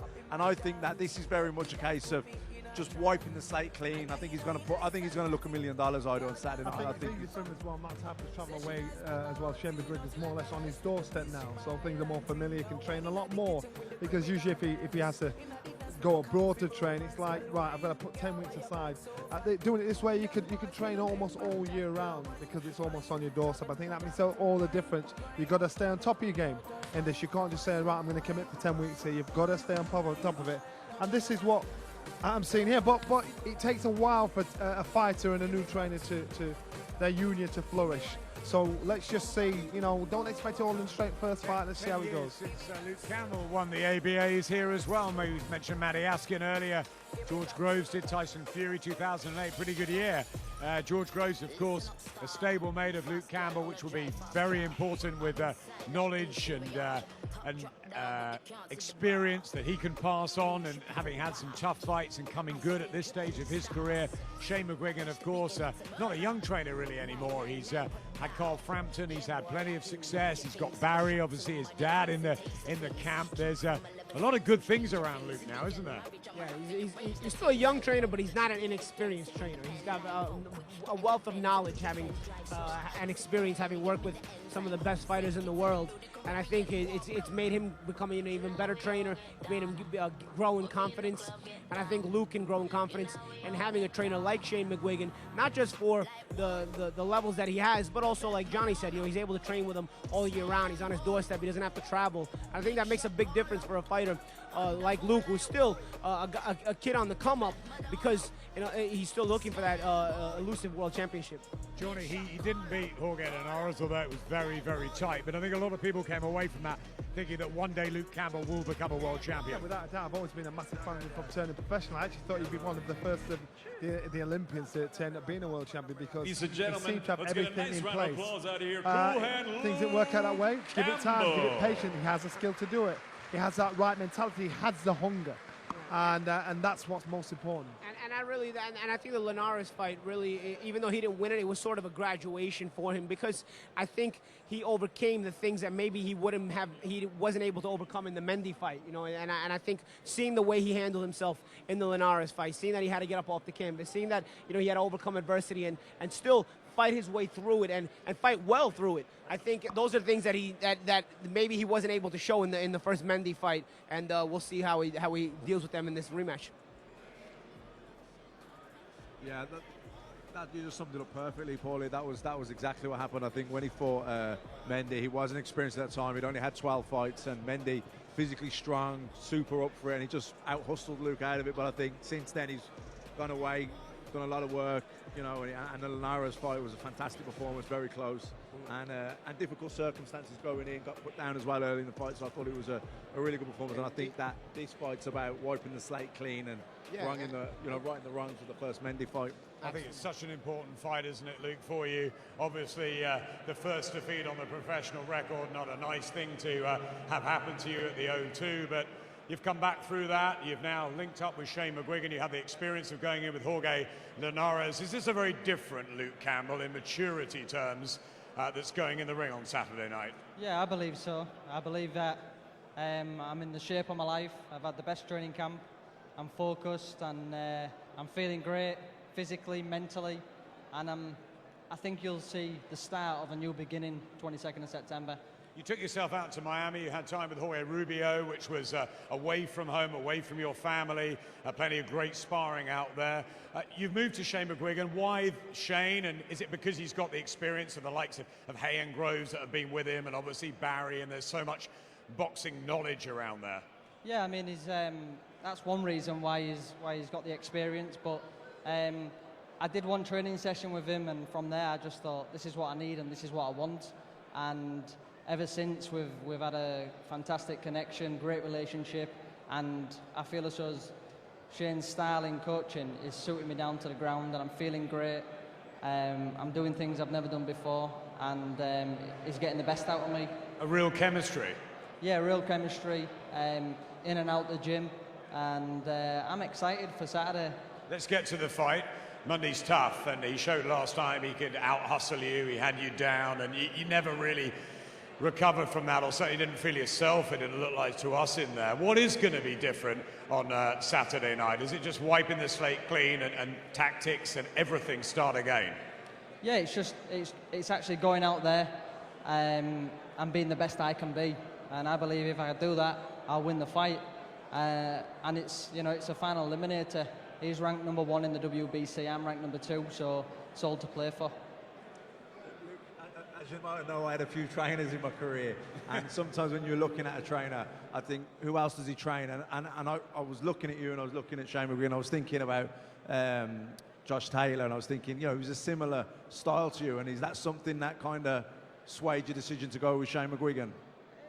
I mean, it's probably one of the decision. There was many reasons why I went with him, and that's probably one out of a good bunch of reasons. But like I say, I think our chemistry, our connection, and the way he's coaching me, I've never been in a better place. Vital fight for you Saturday night.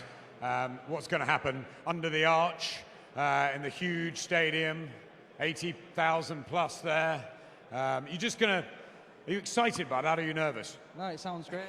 More than merry for me, and I've got a great opportunity here. I'm chief support, and Joshua probably puts the biggest shows on in the world, and it's a fantastic opportunity for me to go on there and showcase what I've got. You both won gold medals in London 2012. Are you both going to have terrific successes Saturday night? And prediction on your fight and also on Anthony's? Yeah, I believe it's 2 UK wins for sure. No doubts. No doubts. Luke Campbell, cool hand Luke, ready for action on Saturday night in a crunch rematch with Ivan Mendy. Thanks, Luke. We'll see him at the press conference tomorrow. Paulie, he is cool, isn't he? And he seems to have gone through a lot. He's got that baby face, but he's wiser now, isn't he? And he seems in the right place. Yeah, he's been through the rough part of the professional boxing career. He found out that it's not all fun and games all the time. You come out as an Olympic gold medalist, and everything is going your way, and everybody it's so much press behind you and so much fun things behind you, and then all of a sudden you take that first loss and you realize, wow, this professional game is a bit tougher than I realized. And he's had to overcome a lot. He's had the world championship with Linares, so close to when his father passed away. So much to overcome, all in the short amount of time. And although he didn't win the world championship, I think that was a turning point for Luke. I think he showed that he can handle the pressure in tough moments, and I think maybe for the future that can be something that he can take into account. Matt, some people were saying after the first Mendy defeat that, is he too much of an amateur? That style, that sort of wonderful hand speed and the foot movement, but has he got the sort of, the strength to deal with the top level professionals? But we learned a bit from the Linares fight, didn't we? And I think now if he's got that connection with Shane McGuigan, it might be a totally different story on Saturday. Yeah, I think the Mendy fight was just a bad style at a vulnerable stage in his career when he was 12-0. He had everything his own way. He was expected to breeze past him, and Mendy was tougher than we expected, and he just, like you said earlier, out-hustled him out of it, old-manned him out of it a little bit. But I think since then he's really regrouped, gone back, looked at his game, and now he's a seasoned professional, and the Linares fight will have given him the confidence that he can definitely go on and become world champion. Johnny, you know what it's like boxing on the road, and let's not discount Mendy here. I mean, he's had a great run since the Luke Campbell fight, albeit based in France, but he's found it difficult getting opportunities. He wants that world title shot, and he's beaten Luke once before. Of course, and so he's going to have that confidence that I can do this. And that's one thing he's going to have above Luke. He's think, I know exactly what I have to do to beat him. So as long as he doesn't have to make the improvement to Luke as well, that's a vital mistake. It's still a dangerous fight because he knows what to do. Keep the pressure on him, break his heart. That's what I did the last fight. He knows how to just break him down.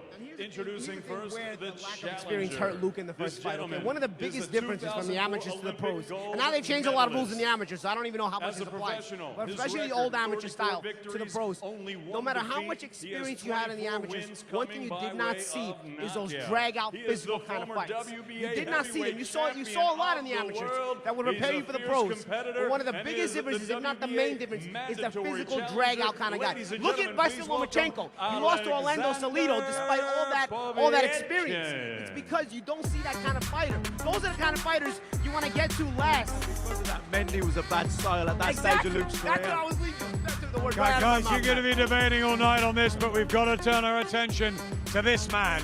He's getting booed, but he won't be worried about that. Alexander Povektin, the former world champion, wonderful amateur once upon a time. He's only ever been beaten once. That's when he went the distance to a Pete Vladimir Klitschko. He pulled himself up off the canvas 4 times. Since then, he's been on a trail of destruction. Yes, there's been the controversy about the failed drugs test, but he's been tested for this one. He's clean, and he's got a chance at 39 to rip up the script here and cause a sensational, what would be a big upset Saturday night, Paulie. Yeah, and this guy's always all business. This guy's in the typical Eastern European fashion, very emotionless, always very technical. He's a physical guy. He's looking to break you mentally in any way he can. You know, Eastern Euros are probably some of the most mentally strong fighters on the planet. It's one thing you can bet your bottom dollar on when you get in there is they will not go away very easily. And so he's going to make Joshua work for this. Joshua may come out the victor on Saturday, but it's not going to be easy. It's going to be something that he's going to have to work for. Povektin will be dangerous the whole time, and more so importantly than everything else, Povektin has the staying power to stay in the fight. Despite Joshua's power and the physicality that Joshua has, Povektin staying in the fight puts mental stress on Joshua. He's a lot smaller than we're usually seeing. Now he looks slim, a lot slimmer, a lot sleeker. He's been, of course, let's not ignore the fact that he failed a drug test in the past, so therefore he's been monitored profusely throughout the preparation to this. I'm looking at the difference inside of him now. So now this man has just got to depend on his skills, his ability. That's all he's got to depend on now, because I'm looking thinking, you actually look like a big cruiserweight, not even a big cruiserweight. And so nice about belly. He's got a good strong back, legs look skinny, looks slim in the waist, but he just doesn't look as big as what he usually does. Against that, his weight's been pretty consistent though over the course of his career. His lightest at 15.9 and his heaviest at 16.8, whereas as Joshua we know has fluctuated more. I think from 16.5 way up to just over 18 stone. So he's normally about this size, and yes, he might be slightly lighter in frame, but I do know from the people we've had out in Russia that the camp has gone extremely well, that he's absolutely ready to go.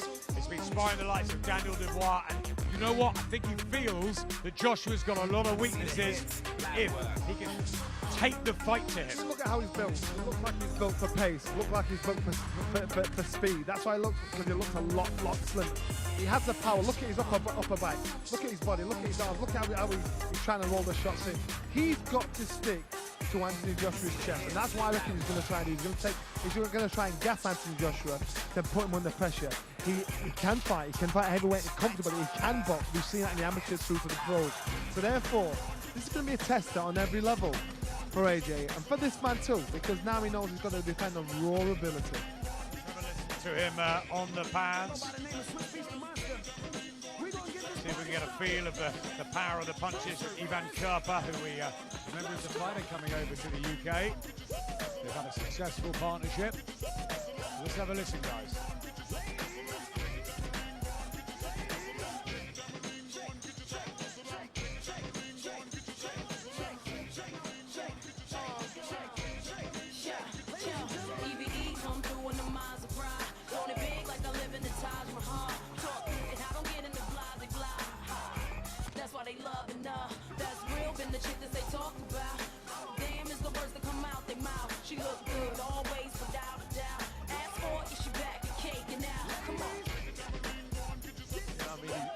Slipping and he's sliding and he's rolling under the pads, which, you know, is something he's going to have to do. He's not giving anything away here, is he? No, they're not going to give too much away. You know, they're going to have a game plan, and but you know, no matter how much you disguise it, he's going to be, the left hook is a shot. That's the only punch for him. We've seen him knock out David Price with it. It was a sweet left hook. We know it's a shot that Joshua can at times be susceptible to with Dillian White in the second round of their fight. You know, he also loops a lovely right hand over the top of the jab, and sometimes, you know, Joshua's got a great jab, but sometimes, you know, he throws it very deliberate, you can see it coming a little bit, and he really throws a great looping right hand over the top. Right, look at his feet, look at that back foot. It's flat 90% of the time. This man's not reaching, not twisting the shot. So therefore he's looking to try and power his way through. He's not even on the ball of his foot on the back. He's just hitting the pads. Might be a roost, might be something that he probably hopes nobody notices. This guy wants to walk down, he wants to war, he doesn't want to box this. Van Kerper, the trainer who joined forces with him when they've had a great winning run since. If you were in his corner, Paulie, what would you be doing to try and break Joshua up? Well, I think you're expecting like the hook from Povetkin. You know you're expecting Povetkin to try to bull rush his way in. I would try to jab in my way in as well. You know, but Povetkin a lot of times does this little roll where he kind of bends all the way down and then tries to jump up with a hook. He was trying to get against Klitschko. Klitschko just kept holding his head down though. He once against David Price where he kind of does that little roll where he goes low and then he leaps up with a hook, almost in the old Floyd Patterson style, you know.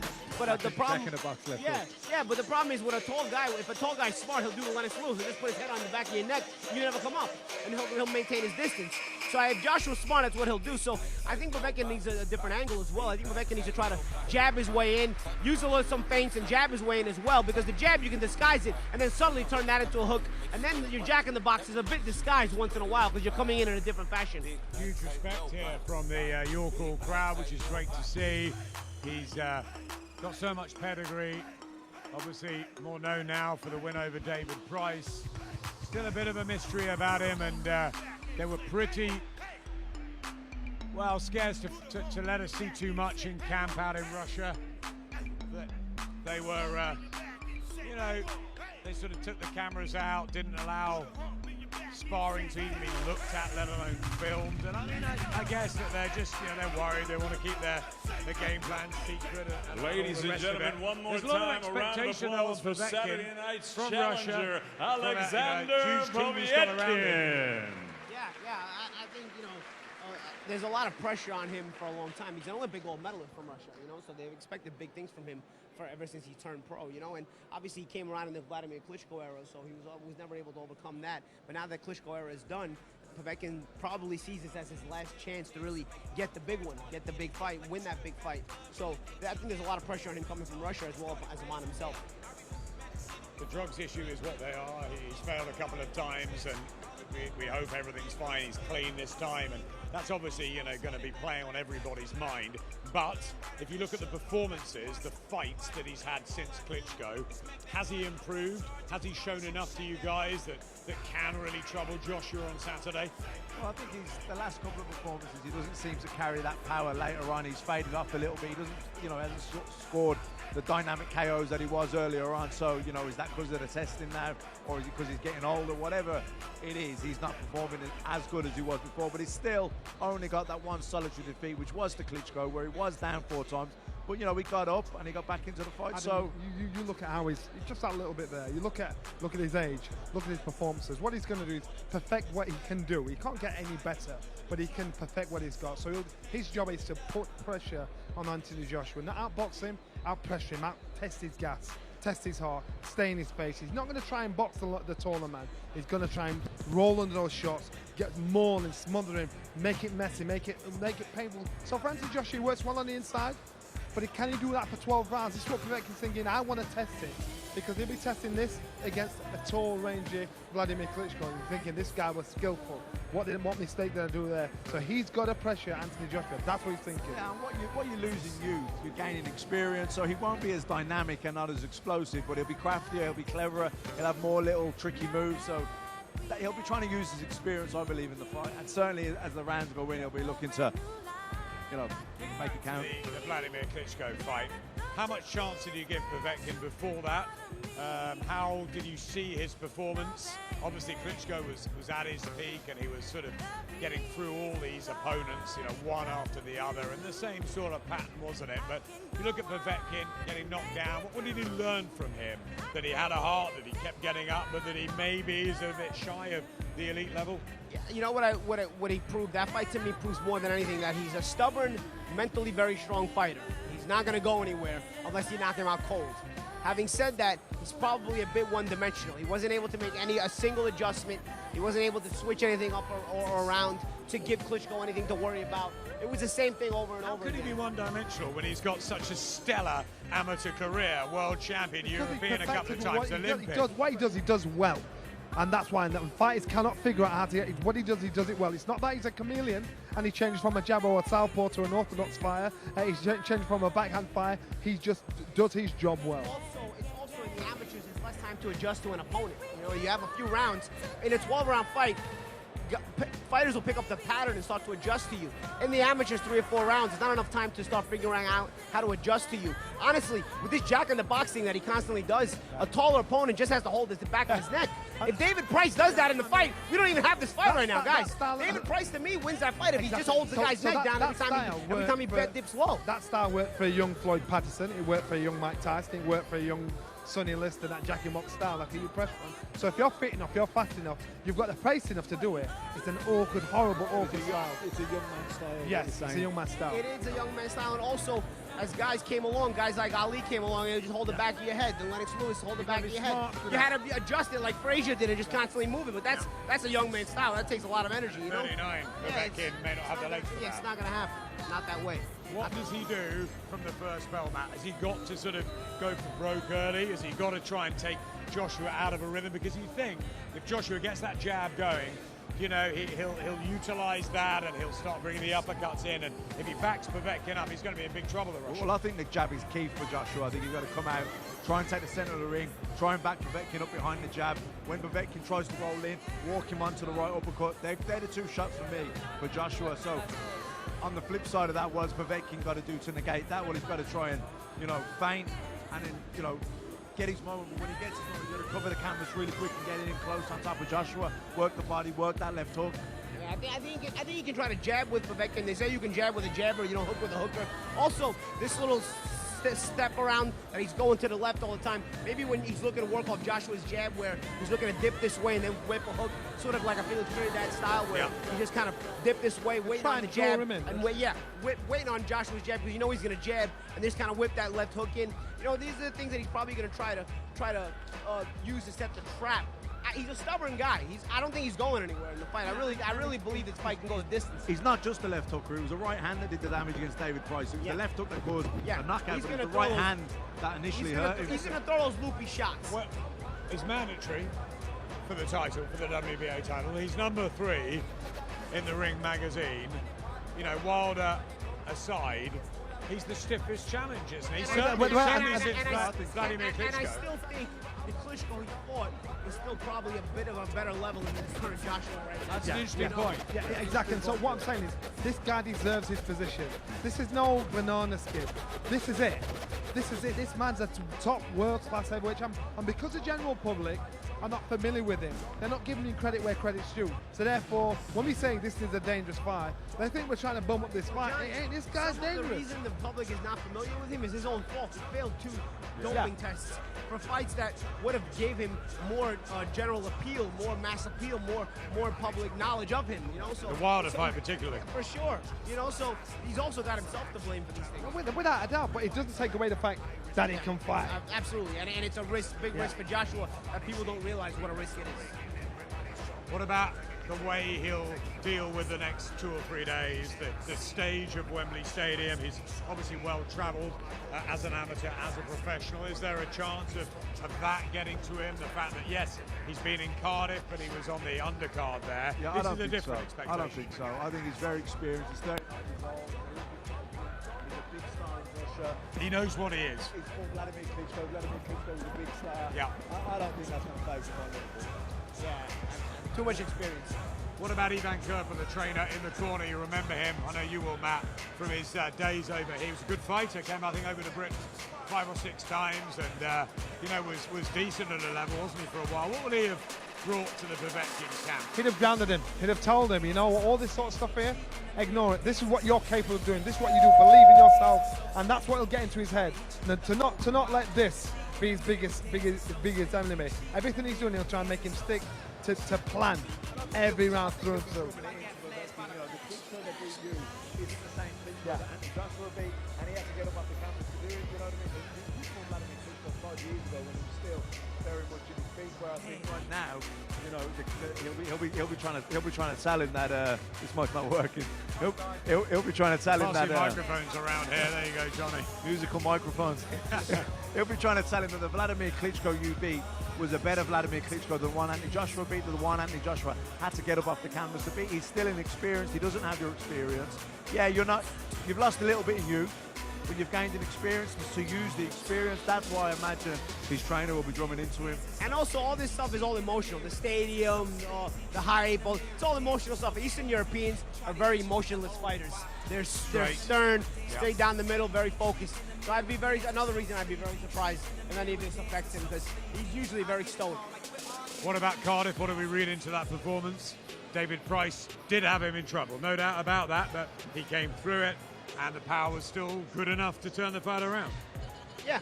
I mean, the power was still good enough to turn the fight around, but you know, he was under duress against a David Price. He was on. Most fights, but he recovered. And yeah. Like he did in the Klitschko, that's actually a good test of character. He got hurt, he made a mistake, turned it around, and knocked the man out. So what if it was the other way around?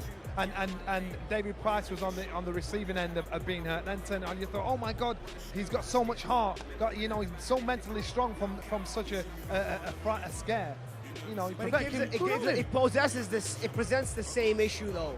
He still has a lot of trouble tactically with guys like this of a certain level, but mentally he's very strong and he's willing to be hurt and come through negativity to win the fight. Do you think this fight will tell us that Anthony Joshua is of a certain level? Yeah, I think so. You know, I think Joshua is of the level that beats Povetkin. But Povetkin, as I said, is the kind of guy who doesn't go anywhere. He'll remain sturdy, and he'll test Joshua just because of his staying power. That he's not going anywhere. I think this fight is coming at a good time for Anthony Joshua. I think if this was coming 3 fights earlier, it'd be a real different fight. I'm feeling you think it goes many rounds. I feel like it goes a distance. Maybe for me, I think the distance, late round KO, but for most likely the distance.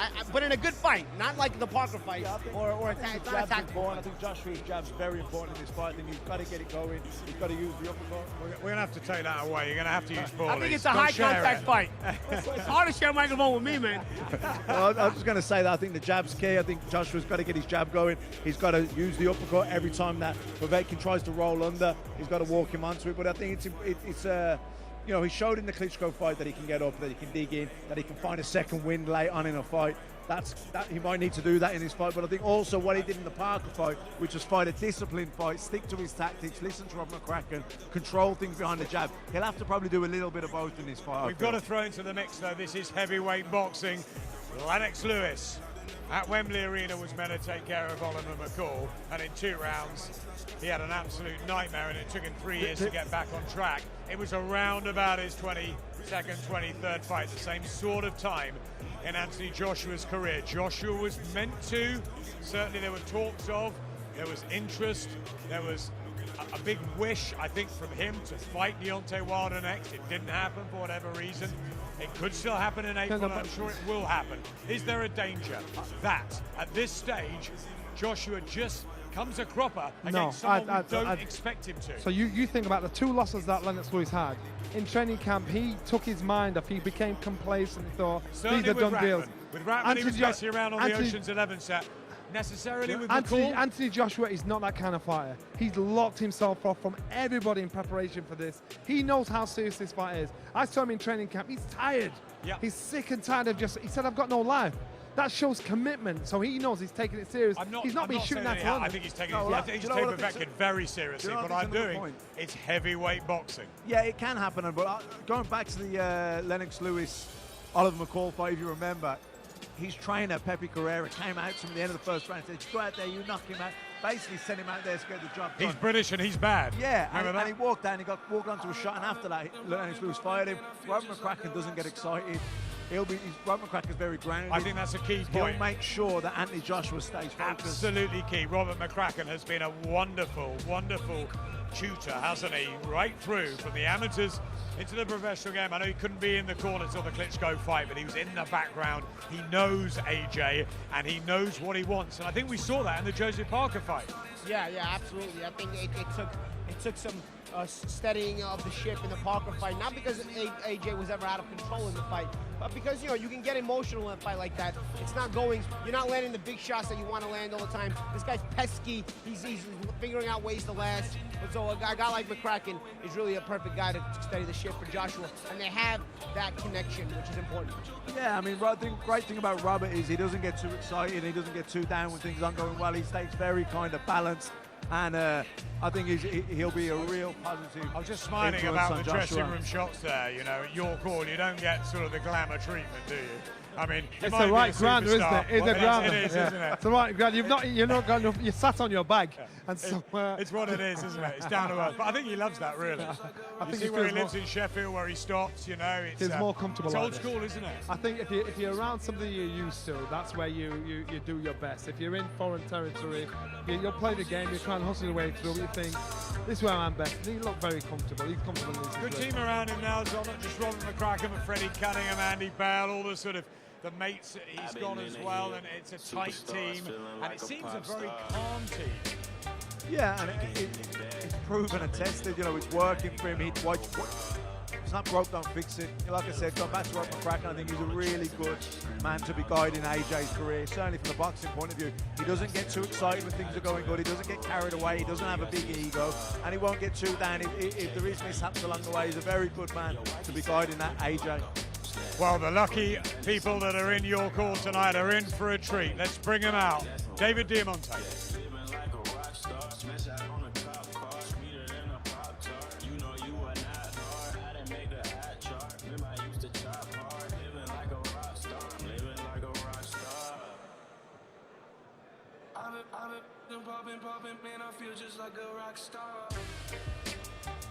And now, ladies and gentlemen, making his way to the ring, the 2012 Olympic gold medalist, the reigning, defending, undefeated IBF, WBA, WBO, and IBO heavyweight champion of the world from London, England, Anthony Joshua.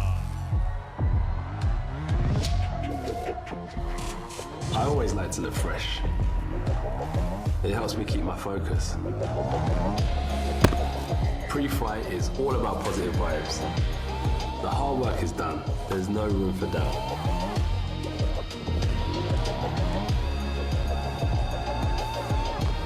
When the time comes, I'm ready.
AJ in the ring at the York Hall Bethnal Green. A far cry from the stadium shows that he now resides over. It will be the many, many thousand on Saturday night at the Arch of Wembley. But what a special treat, Paulie, for everyone in here, the fans that have waited, long through the afternoon and outside the old venue here, the York Hall Bethnal Green, the Spit and Sawdust. Everyone gets a great spec, whether it's up top on the balconies or round here at ringside. It's terrific. Yeah, it's a great little venue to be able to get a good look at the heavyweight champion of the world right now. You don't have a bad seat in the house, so the fans that have made their way here, they get a little treat before the big show on Saturday night. It's great, isn't it, Matt? You think back through the years and how the promotions are so different these days, and the access is obviously on social and digital. The fans feel closer to the sport, but now they can get this close to a superstar. Boxing's absolutely booming, and Anthony Joshua is one of the superstars in boxing. He's the heavyweight world champion. He's the kind of the glamour division, and he's the man in the division. He's packing out stadiums every single fight now, and it's great that the fans can get to come down here to York Hall and get this close to the action and watch him. And no doubt he'll have time for everyone afterwards as well, as he always does.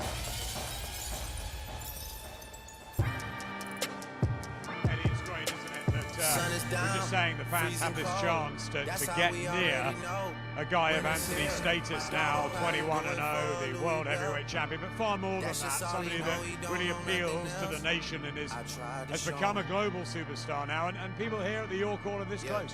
Well, it's great for the fans, but it's great for British boxing. Look at the media here, international media from all over the world coming to see the biggest star in world boxing, Anthony Joshua, and I can't believe he still hasn't had a haircut. I mean, this is how serious this guy is for this fight. Normally he comes back from Sheffield on fight week, he has a little trim. I just went to see him just then, I said, still no haircut. He said, what's the point? We're here for business. And that's the mindset he's got in this fight. As always, he looks how you'd expect him to look, tremendous. These days, he's such a big star, people are even gambling and debating what he's going to weigh. And I don't really know, actually, for this fight. He looks quite heavy, Matt. I don't know what you think, but... Lithe in the body, quite heavy in the thighs, Matt. Big legs. I mean, he's a real athlete, isn't he? He's got muscles popping out his ears, you know what I mean?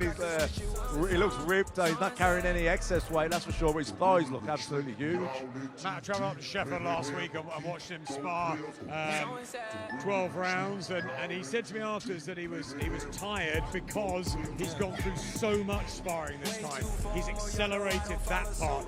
I think a little bit less on the weights, more in the ring, slightly different time, more sleep, more sparring. Yeah, well, it's good.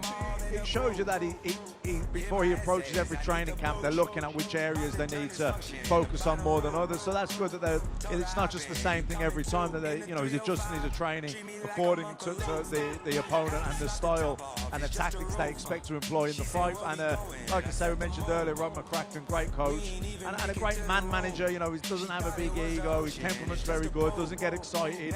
Doesn't get too down either. And he understands. You'll have good days and bad days. Get excited. He's the most dour sort of, but he's lovely, isn't he, as well? Yeah, and he loves that. He's real. He doesn't get carried away. That's a better way of putting it. He gets excited, but he doesn't get carried away. Do you not notice the seriousness? I don't know. There's a look on AJ's face today. He's not happy. It's like he just wants to fight. He just wants to get stuck in. I know he'll play the game and put that little smile on for the fans. He just wants to fight. He looks bothered to say that it's a big shout. You can tell you've got that sense about him. Some more pressure on his shoulders now after the performance, albeit at late notice against Carlos Takam, which was good but not spectacular. Then the fight with Joseph Parker, where yes, he went through Rob McCracken's tactics, but he didn't sparkle, he didn't electrify. Do you think that he feels he's got to make a statement with all this talk about Wilder and Fury on Saturday night? I see him in a bit of a zone. I usually when I see him at the public workouts, he's smiling towards the cameras, towards the people and whatnot. He's really not paying so much attention to everything around him right now. He looks focused as he stepped in here. I don't think he cares about so much of all the hubbub and hype about all this fight. I think he's so focused on actually getting the job done and just being emotionless as well. We were talking about Povetkin being emotionless, but really, it's Joshua really, maybe after a long training camp, who's had the emotion drained out of him, and he's just almost like a computer robot, like a computer chip. Here he comes smiling as we discuss it, but in reality, I think he's been so focused because of the long, stressful training camp. As you can see, he's not got no time, is what he's saying. He's got no time for anything except training these last months. He still flashes the beaming smile, which is attracting the nation, isn't it? And I'll tell you what, after a long training camp, it still feels good to get that standing ovation. You see there, that cracked the smile out of him because he was just so serious. And now you saw the smile out of the champ right there because really, you see, that's what he appreciates because, trust me, you're in a long training camp, hard work every day, sparring every day, working hard every day, running tons and tons of miles. You come out on fight week, and to be doing a reception like this, sometimes it feels good just to be appreciated. I'll tell you what that was, the shortest public workout I've ever seen Anthony do. He will normally hit pads for... Eddie, he's tired. He just wants to fight. Yeah, I know. That's what he just wants to fight. But I'm just saying, like in terms of previously, he hit the pads, he hit a dozen pads there, 20 pads. Normally he would do pads for 5-6 minutes. Interesting. Must be the haircut. I think the haircut is a statement. I think that this is serious business for Anthony Joshua. Let's bring him over here. AJ, great to see you. First of all, the reception here, as always, a good one, but an incredible place, isn't it, the York Hall, Bethnal Green? It's full of history, full of so much legacy over the years. So much legacy. First of all, thank you all for coming out. And secondly, who agrees with me that they need to put an AC in here or something? It's hot in here tonight. It's definitely hot in here tonight. But it's a good venue for the fighters, for nights like this, and whatever else they do here. Eddie was just telling us you haven't cut your hair. It was the quickest workout you've ever done 3 days before a fight. It looked really intense and serious to us tonight. Did it? Yeah. Maybe I'm just tired. Usual routine. Hundreds of rounds of sparring, thousands of punches thrown back at me. And it's the business end now. Fight night Saturday, so locked in. Why increase the sparring particularly for this one against Povetkin? It's a good question. I don't really control the amount of rounds I do or who I'm sparring, but if coach says do 100, 200, 300, 400 rounds, it's what I've got to complete during camp.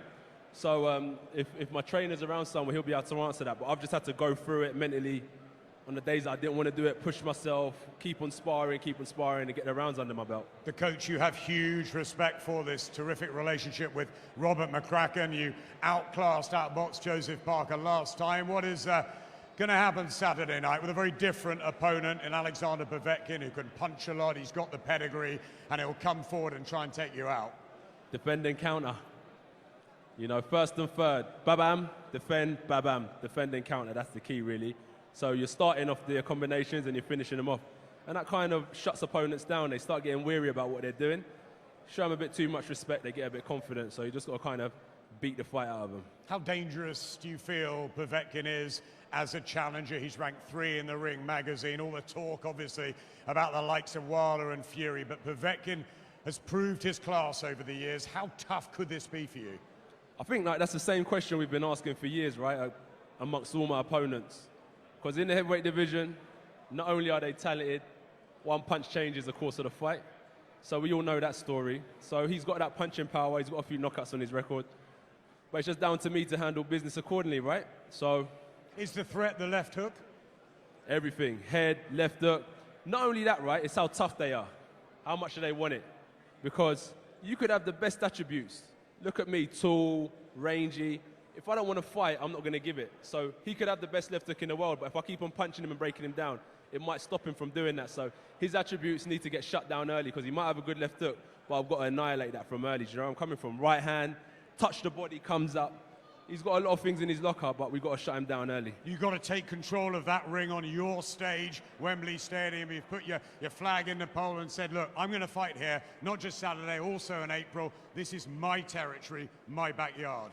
It's all of our territory. Everyone's welcome, the fans, the supporters, the fighters. We've got a massive undercard, another heavyweight fight going on, Koosman and Price, cruiserweight, Okoli and Askin. It's a good night of boxing, so everyone's welcome. But yeah, I'll put my flag there. We've been having fun. The last time I was in Wembley was with Klitschko, I think Wembley brings out a good fight night in general. So now we're back again. I think Povetkin's the right opponent to bring that style of fight out of me again. It's always so hard in the heavyweight division with the spotlight on you, but do you think there's extra pressure on those shoulders to put a real statement out there with what's happening over with Wilder and Fury, with the fact you went the distance last time? Do you think you have to win by knockout? No, I think naturally it's all about the W. The win's the most important thing. But yeah, knockout's always entertaining, always boosts up the stock. And good luck to Tyson and Wilder getting that fight done. Looking forward to that announcement. There'll be something we can all look forward to, and then we can look forward to the future after that. It's a fantastic time, isn't it, for boxing generally? What are we going to see from AJ come Saturday night under the arch? I'm going to have to bring this bad boy back. Bosh, uppercut, knockout. Fantastic. We wish you well. Thank you very much.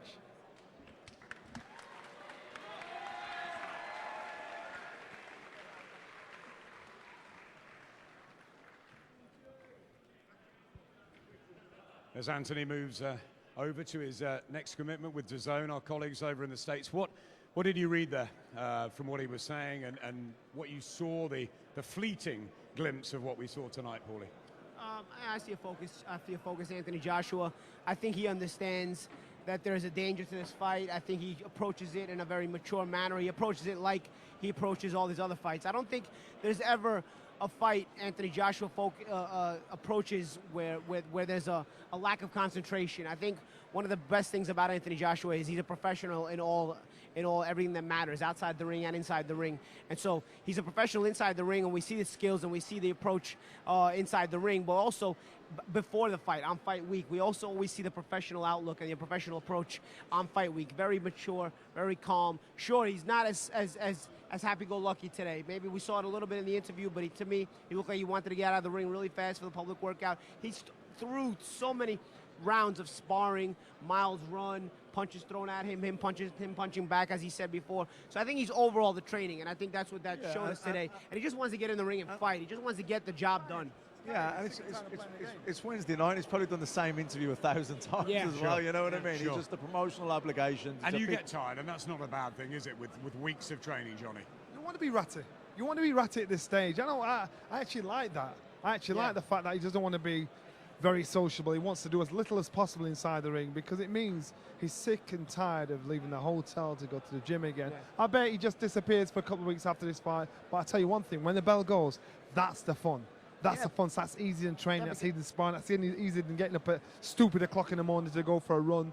You know, this guy now, he gets his life back Saturday. Johnny, do you think he's a bit itchy about not necessarily criticism from the Carlos Takam and Joseph Parker performances, but with the sort of expectation on those shoulders that, you know, he's going to give drama every time, and, you know, some fights and some stars, as you well know, guys, are very different. He has the responsibility of a world champion, and so he now has to take all that on. The criticism, the claps on the back.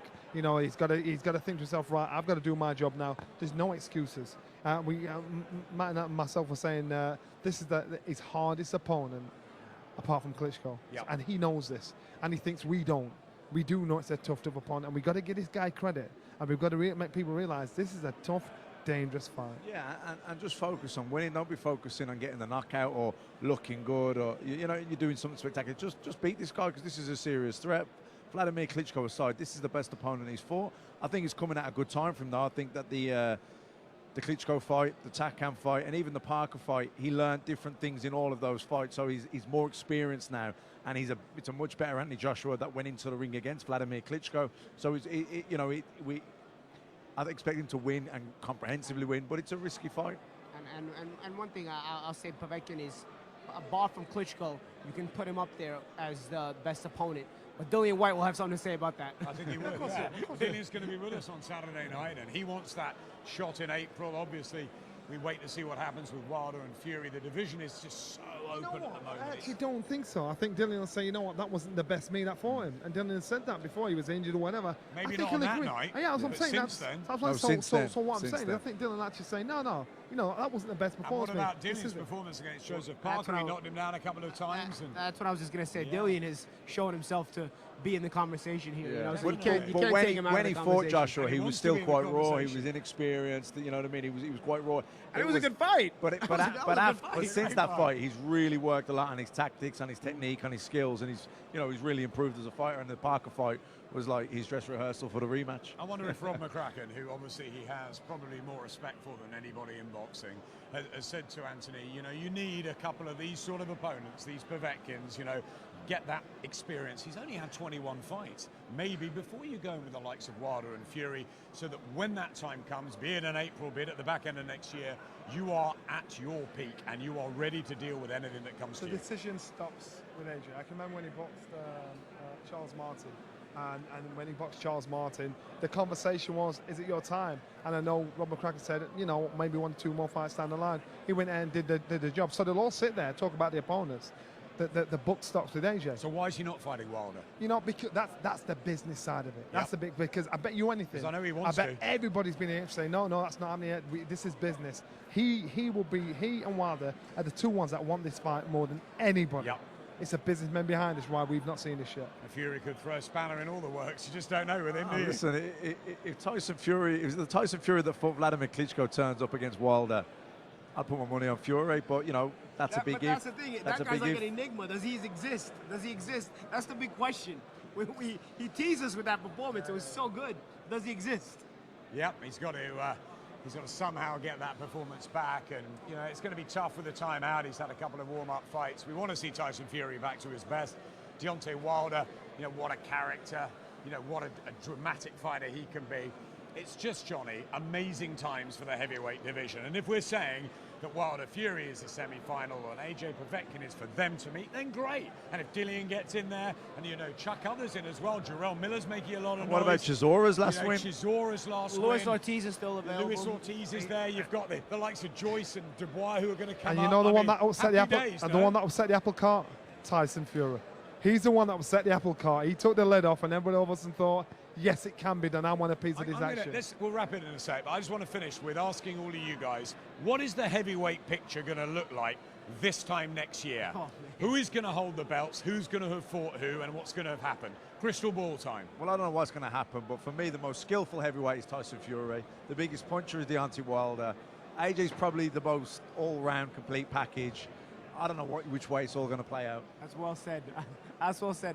I don't know. I like the way he described all those Dillian White, the sort of the bogeyman. He's the bogeyman. Yeah, him, Luis Ortiz. There's guys that are out there that can really upset things. Even Povetkin's sort of a boogeyman. You know what I'm saying? Like, there's guys out there that can render themselves dangerous, but people don't see them as of the level. So intriguing, because we can't look into a crystal ball and say, this man definitely will be number because one. nobody stands out. If we could look at a crystal ball, we wouldn't be watching Carlos de Leon back in the day, would we? Exactly. Yeah, true. But nobody stands out as the dominant heavyweight like Vladimir Klitschko did in his day. In the Klitschko era, Vladimir was so dominant that you could have asked us that question at any point and would have said, the same thing will be happening. Vladimir Klitschko will be like this in a year, But this heavyweight division has no top dog where you can definitively say from one year to the next he'll be at the top, and that's what makes it fun to watch. I agree with Johnny. I think AJ and Wilder both want to fight each other, but I think Fury is in the mix too. It's fascinating stuff. Let's finish it with Povetkin. Are we expecting, I get the sense from this side of the ring, that it could be long, it could be rounds, or do you think, having seen what you've seen in the last half an hour or so, it could be short, explosive, a la Lewis Ruddock style?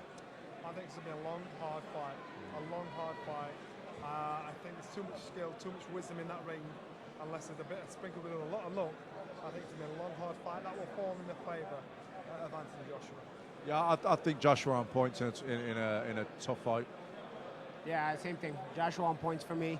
In a fight where he'll have to navigate some rough moments, but he'll also give the rough moments back. I expect it to be a good fight. I don't think people have anything to complain about after Saturday night. I think, people are, what have you come done for me lately many times, the excitement factor of a fighter and whatnot. I think Saturday night's fight is exciting. The styles sell you that. The styles make for an exciting fight. But I think it's a long fight because both guys are there mentally in it for the long haul. Well, we can't wait. Workouts are done and dusted. Anthony just doing some more interviews. I'm sure he'll spend an hour or so here at the York Hall Bethnal Green chatting to fans. That's what he does. Tomorrow's the press conference. We've got the weigh-in on Friday, of course. So much ahead. Sky Sports News will have everything covered. SkySports.com as well. Sky News It will be everywhere over the next 72 hours or so, and we cannot wait for Saturday night at Wembley Stadium. AJ is back in a tough and dangerous mandatory defence against Alexander Povektin. Goodbye from us all.